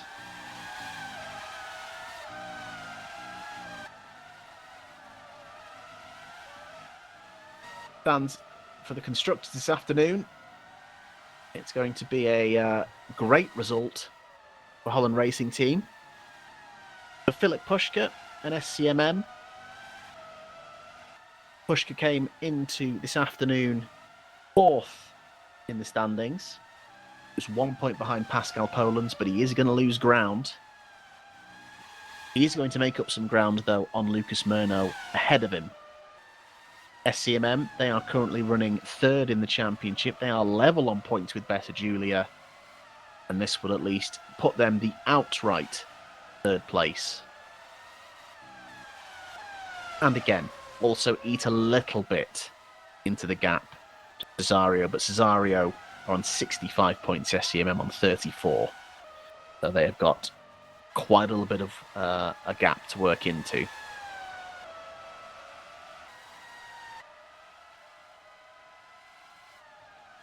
Gap up to 8 seconds. They were almost together once they completed their stops, but Yanis Volborn has just found the pace in this stint. And to be fair, settled into a rhythm. The last lap, Pascal Polands setting a 1 minute 19.5, Yanis Volborn a 1 minute 19.4, and Pushka a 19.7. So no longer the frightening speeds that we were seeing at the start of Volborn's stint. But he is still the quickest of the three of them. I do think we're going to see Volborn and Pushka stop one more time, but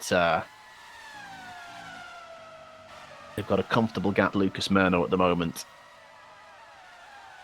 He's on softer mediums. He's on newer mediums, but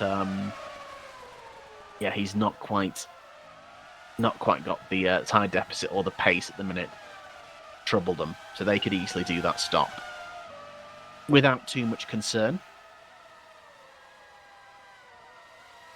However, some interesting stories though this afternoon now as a result of Knezovic's disconnect. Peckley was already running 5th, but it moves Mateus Machado into 8th, and there's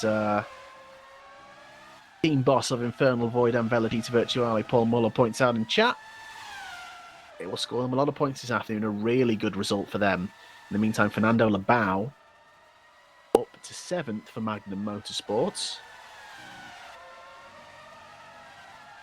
And that would match his best ever result of the season, which was 7th back in round 2 in Bahrain. And it would very much validate the decision to bring a big mid-season upgrade for the team. And sure, there's been a little bit of chaos this afternoon for people to take advantage of.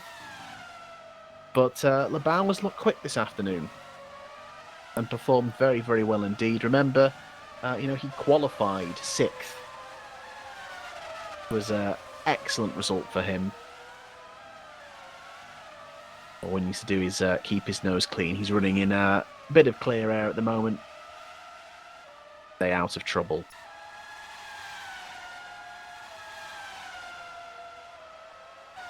And Max Heyman, team boss of Scuderia Cesario, there in chat. Been a rough afternoon, Max. Oh, what can we say?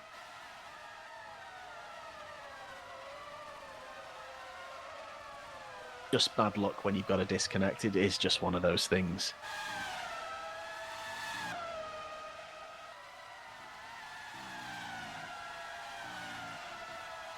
I'll say it is great though to see. We started the race with 20 drivers for the 3rd time in WMSC's history, for the 2nd time this season. Great to see new drivers coming in. Sure, it's not been as successful for all of our new drivers this afternoon, but as you say, it's great to see new people coming into the fold, and we do hope we see them again. Both Harley, who made his debut today, and I believe will have served his penalty for ignoring blue flags, Axel Laflamme for Costech. And it's a real shame for Axel, because looking at his times in practice, both him and Harley were near the top and looked like they could score points. But I think the wet weather really caught people out.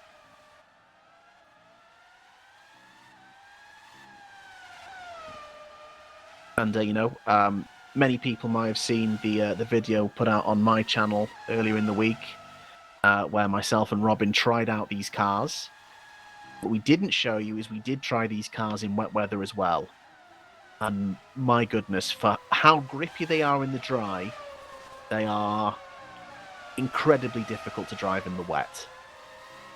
To the point where we didn't even bother putting any wet weather running in the videos that we've done, because it would have just looked abysmal. It would have just not been watchable. So, massive respect to everyone who goes out there and even attempts to race these things in the wet. You need to be incredibly, incredibly delicate. So yeah, I sympathise for the new boys who've come in this afternoon and immediately had to drive in mixed conditions. Especially having to judge the crossover from wet to dry. In the meantime, we head to Paolo Villami, making his debut for Optimal Esports. He has raced, of course, before last season for Scuderia Cesario, scoring points in Silverstone, and racing for Potenza at the start of the season, racing in Australia, getting a penalty, and then never racing for them again. That is what I call styling it out. But he returns, serving his grid penalty, and going to be Ruben Meshida's teammate. And incredibly, is technically going to finish ahead of Ruben Meshida on his debut. Should anything happen, he is at least in a box seat to maybe inherit a point, but he is going to need a little bit of luck. 23 seconds up the road. Oh, Mateus Machado, and he gets a little bit out of shape there, coming out of the chicane in turn 7. look a little bit unsettled at the minute. I don't know how long he's been on these medium tyres.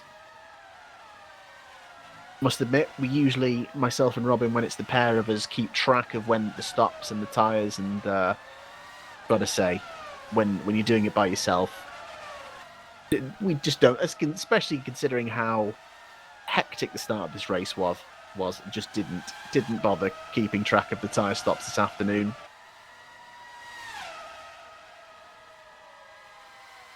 All I can tell you is Army has been on those tyres for a bit. Meantime, Danny Bella, who has been away for 2 races this season, since the last couple, and hasn't scored points since round 3 in Spain, looks to be on for a 6th place to add to his collection of 2 5ths and a 7th. So, not bad.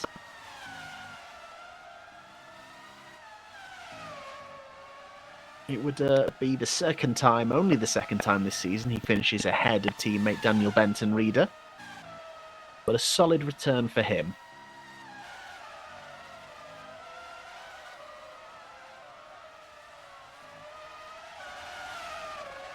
Just approaching the 10 laps to go mark.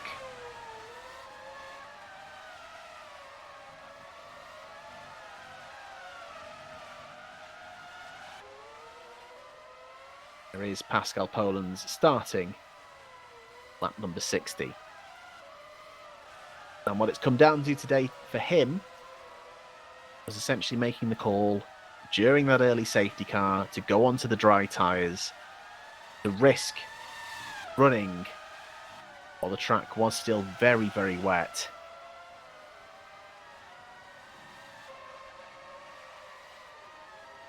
And it's played out perfectly for him.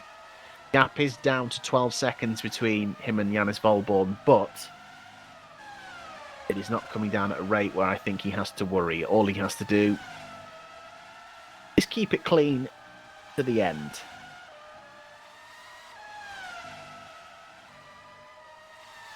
However, another competition to be aware of. We've got a yellow flag up ahead. I think that's just back markers trying to work things out. Quercio there. And one of the Magnums. Quercio just getting well out of the way.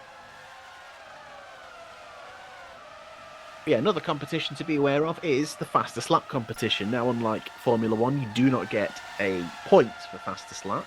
However, there is a cash prize for the driver who has the most fastest laps at the end of the season.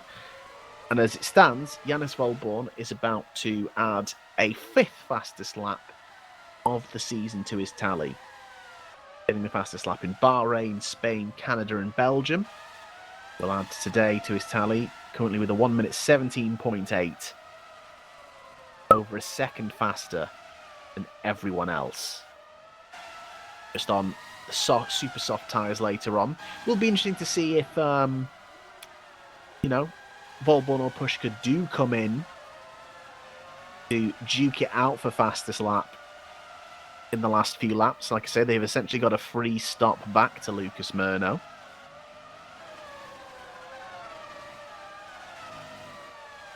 I mean, hell, Fernando Labau's got a free stop back to Mateus Machado. He could have a go, but I don't feel like... I feel like the points are much more important for Magnum Motorsports at this point. Yeah, Volborn would be leading with 5 fastest laps. Lucas Murno has 2, getting the fastest lap in Monaco and France. Ruben Meshda has 1, getting the fastest lap in the opening round of the championship, Albert Park, Australia.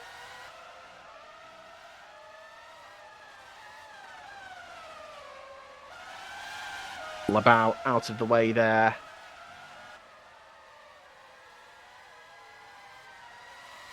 Of the SCMM of Philip Pushka. In the meantime, Alexander Knežević in the pits.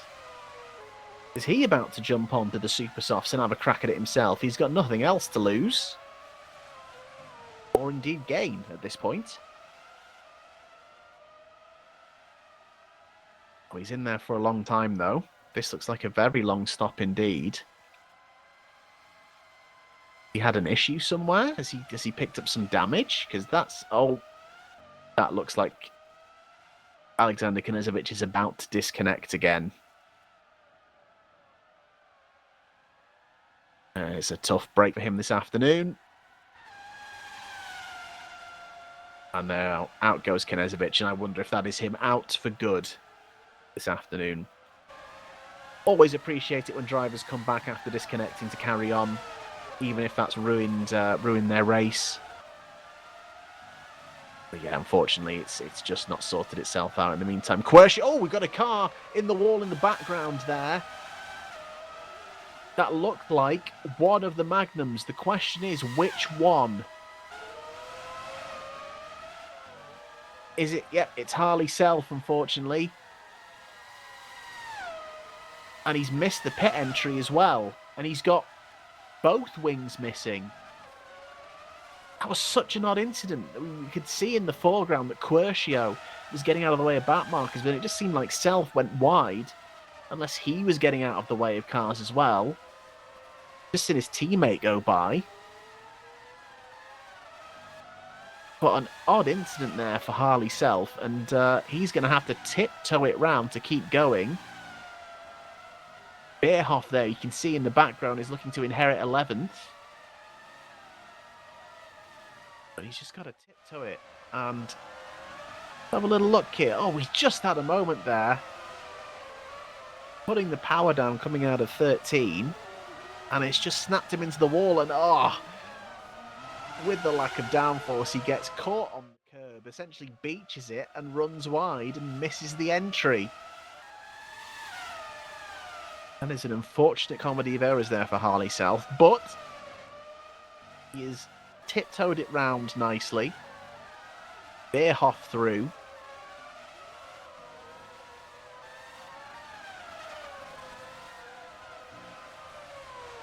Like he is going to make it without causing a safety car. Much to the disappointment of probably Philip Pushka and Lucas Murno.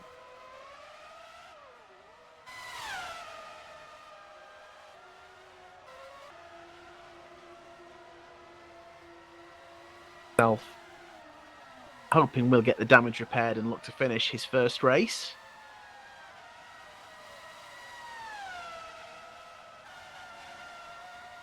In the meantime, João Fernando Labau still on 2 important points for Magnum Motorsports this afternoon.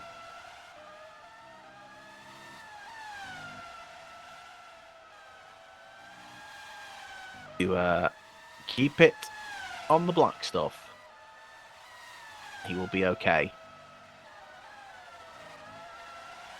In the meantime, Alexander Knezovic has rejoined by the looks of it, 3 laps down, and he is determined to finish this race. And good on him for coming back again.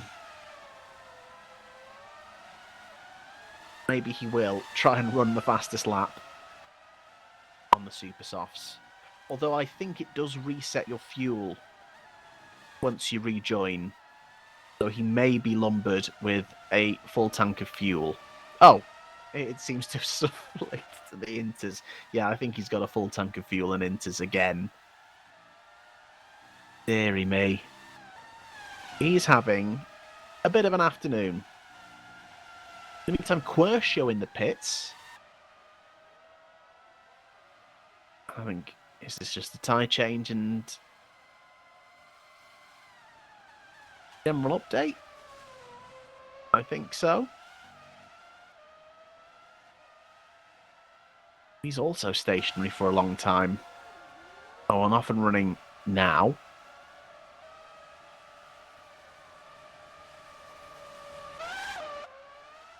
Quercio runs the Super Softs.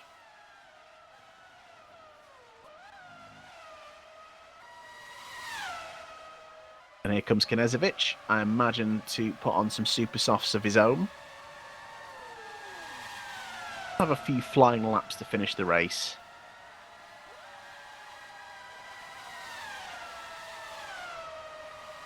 There we go. See what he can do.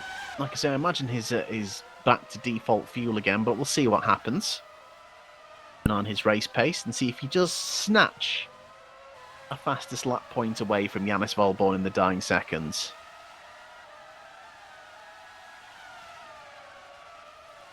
Again, somewhat surprised we've not seen it from Volborn or Pushka to come in, but maybe, just maybe, they are waiting lap 68 to do so. Lap 67 even, probably, so they actually can complete a flying lap.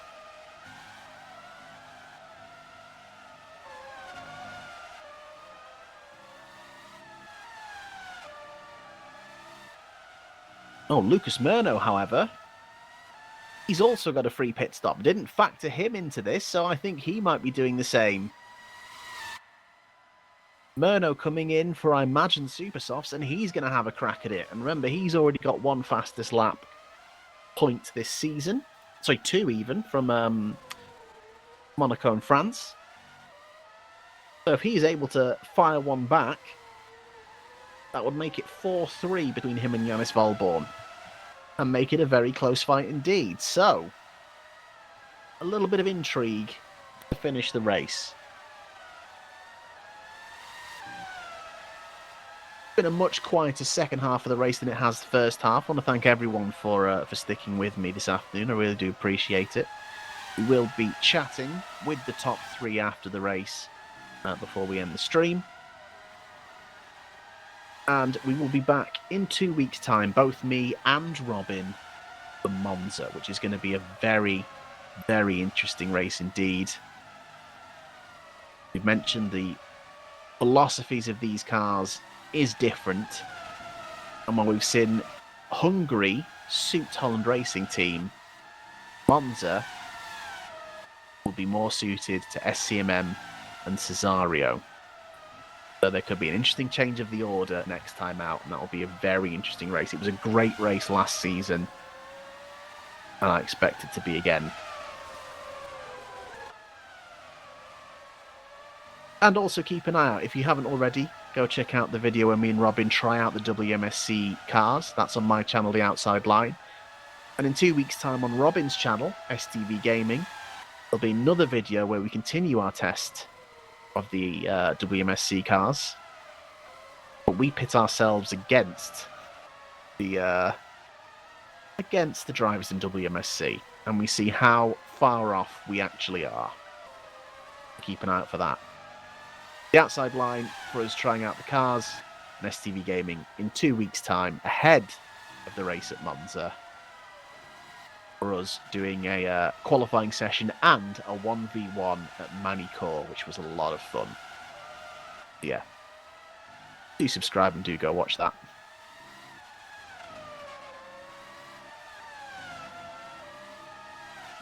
Thanks, Henry. Team Boss and Magnum Motorsports there in the chat. It seems like the upgrades are working. I think Harley has had a very difficult first race to come into. I think he's done well. He'll have learned a lot. It'll be great to see what he can do over the remainder of the season. But yes, João Fernando Labau back in the points. In the meantime, though, Pascal Polens has started the final lap of the race. The gap down at the front has come down to 5 seconds with Yanis Volborn. In the meantime, Lucas Murno is is fighting with, I imagine, Pascal Polens, because obviously these two aren't together on track. Yeah, and this is the thing. Murno is obviously trying to go for the fastest lap, and I imagine Pascal Polens, who's wanting to get by with blue flags, is ruining that lap. And I wonder if there's going to be any warning or any issue of penalty there, because Murno has just basically decided to ignore the blue flags because he wants to get the fastest lap. And Polens has just picked up a warning, interestingly enough. This is the thing. Murno is going to be on the super soft tyres, and he's going to be pushing as hard as he can. I'm not sure if he's going to do enough to get the fastest lap. I'll keep one eye on that, but the main story is Pascal Polens is going to become a race winner in 2024. He won twice last year. It's going to be win number 3, and Pascal Polens makes the right calls and wins in Hungary. Congratulations to Pascal Polens. A superbly driven race. Volborn making it a 1-2 for Holland Racing Team. Philip Pushka, who qualified third, finishes third. And we're going to have to wait pretty much a full lap now for Lucas Murno. So Murno does have the one more chance, of course, because he crossed the line first. He's going to be charging through, so he could still nick the fastest lap now. He didn't in that last lap. Oh, he's down by 0.2 of a second. Oh, it says he's up by 0.2 of a second, but that's slower. We'll keep an eye out.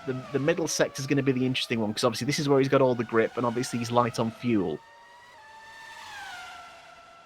Finish with a little party piece from Lucas Murno. Could he nick it away from Yanis Volborn? And it is purple in the middle sector by faster by 0.6 of a second. This could be interesting, but he is coming up to a Kostec of Quercio. Exiting turn 13, a bit of a snap there through turn 14. He's got to beat 1 minute 17.8. He comes across the line and he does it. 2 purple sectors to take a 1:17.7. And Lucas Murno does at least end with a flourish and make it his 3rd fastest lap of the season.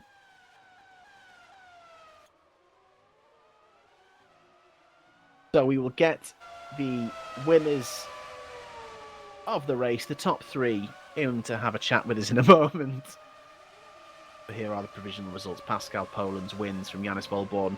It looked like it was going to be a 1-2 for the team, and it was, but in a very roundabout way, and maybe not in the order we initially predicted.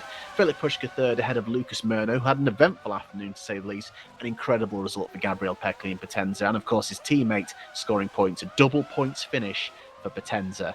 Denny Vella sixth on his return after a 2-race absence. João Fernando making sure those Magnum Motorsport upgrades were worth it in 7th. Paolo Villani 9th for his debut at Tim Lee Sports, whereas Daniel Benson-Reader 10-race point-scoring run comes to an end, but finishes in the top 10. Hendrik Beerhoff 11th ahead of Harvey Self on his debut. Mauricio Quercio comes home 13th. Alexander Knezovic 2 disconnects, meaning he comes home 14th. It's another rough day for Infernal Void Racing, a double DNF for Victor B. Gonzalez Cativo. Ruven Meshida retiring early in the race, getting caught in the early chaos, as was Mark Jordan, Gino Gajanio, and Axel Laflamme. Okay, we will get the top 3 in with us in just a moment. So do bear with us, and we will speak to the race winner and the 2 runners-up.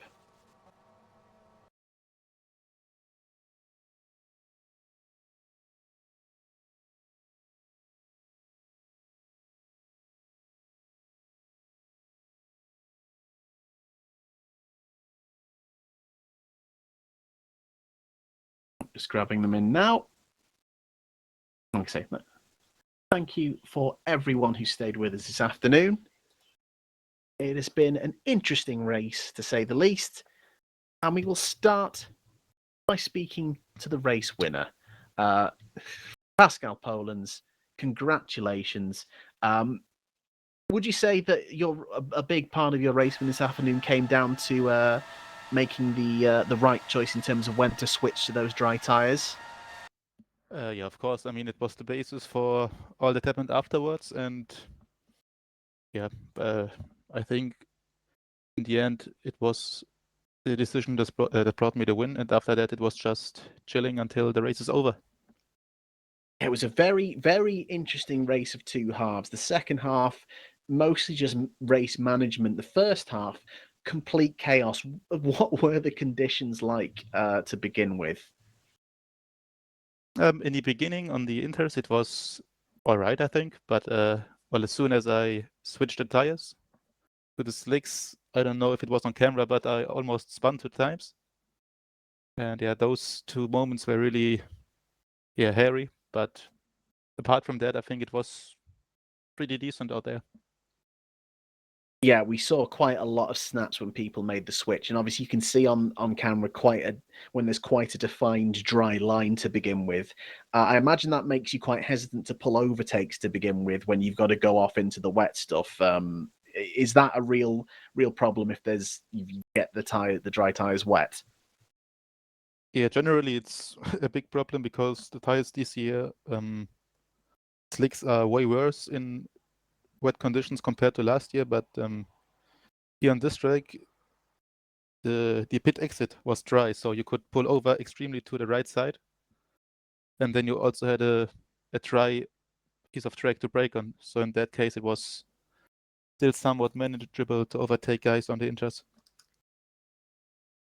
Well, congratulations, Pascal. It was a fine drive. You made the right strategy call, and you got to say you managed the difficult conditions at the beginning very well. Congratulations. Thank you. Yanis, on to you. Happy with this afternoon's result? Obviously starting on pole, but coming home second. Looking like it was probably going to maybe a bit worse at one point. Happy with where you ended up? Yeah, of course. I think I maximized the result for me today. And what was the thinking? Because obviously you guys decided to kind of split strategy in terms of who stopped under the safety car and who didn't. Was that like a predefined plan to go in the opposite direction, or did you both just judge it by what you felt was the right call for tyres at that time? Yeah, Pascal made a quick decision to go onto the soft tire, and yeah, I didn't want it to go any risk, so I stayed on my inter. No, that makes sense. And obviously, things came back to you towards the end of the race. Obviously, coming towards the end, Lucas nicked your fastest lap. Was it ever a consideration to go in, if obviously assuming if Philip did, to try and get that fastest lap point back, or were you just thinking manage it to the end of the race? Yeah, we wanted to have the fastest lap, but in the end, I don't know if it's even a point what you get for it or not. So No, yeah. it's just the cash prize if you have the most fastest laps at the end of the season, which the minute you are still winning, you've got 4 fastest laps throughout the season. Lucas today going up to 3 and Reuven on 1. So you're still ahead on that competition as well for now. Yeah. So yeah, the pain is within the limits. Yeah. But no, congratulations. Well driven this afternoon and a solid result for you and the team. Thanks. Philip, started third, finished third. Doesn't really kind of do justice for the sort of race. How did you feel in those early treacherous conditions? Yeah, I mean, it's always difficult if you don't know the grip level on the next corner, but that's the same for everyone. It was pretty fun the race, I think. We just lacked overall car performance, so it was always going to be a very, very, very tough call to win the race. I think the podium was the maximum I could do. Maybe with a little bit of luck and a little bit better setup, a little bit more was possible. But in the end, I think the guys in front, Yanis and Pascal, did a very good job as well. So congrats to them. And yeah, looking forward to the rest of the season. Absolutely. And obviously coming up next, we've got Monza, which, very different type of track. How are you feeling about your chances there? You feeling like you've got a much more of a chance of maybe taking the top spot even? Yeah, that's always a wanted aim, obviously, but I think the track should suit us a little bit more than this one. This was probably one of the worst tracks, the case of our car. So let's wait and see. I think the podium is always good. Let's keep it there and yeah, keep the pace up. Absolutely. Great result considering you didn't feel like this was maybe a track that suited your car. Brilliant to get the podium. Congratulations. Yep, thanks. And that brings us to the end of our stream this afternoon. So, first race back from the summer break done. And it was definitely a race of two halves, a very interesting race where the weather played its part, but very impressive 1-2 for Holland Racing Team. In 2 weeks' time, we head to Monza, a fantastic race last year. really hopeful for another great race this season. And I think multiple drivers and multiple teams could be fighting at the front for this one. So make sure you join in for that. And Robin will be back with me as well for it. So we hope to see you there. But for now, thank you so much for watching. And we'll hopefully see you then.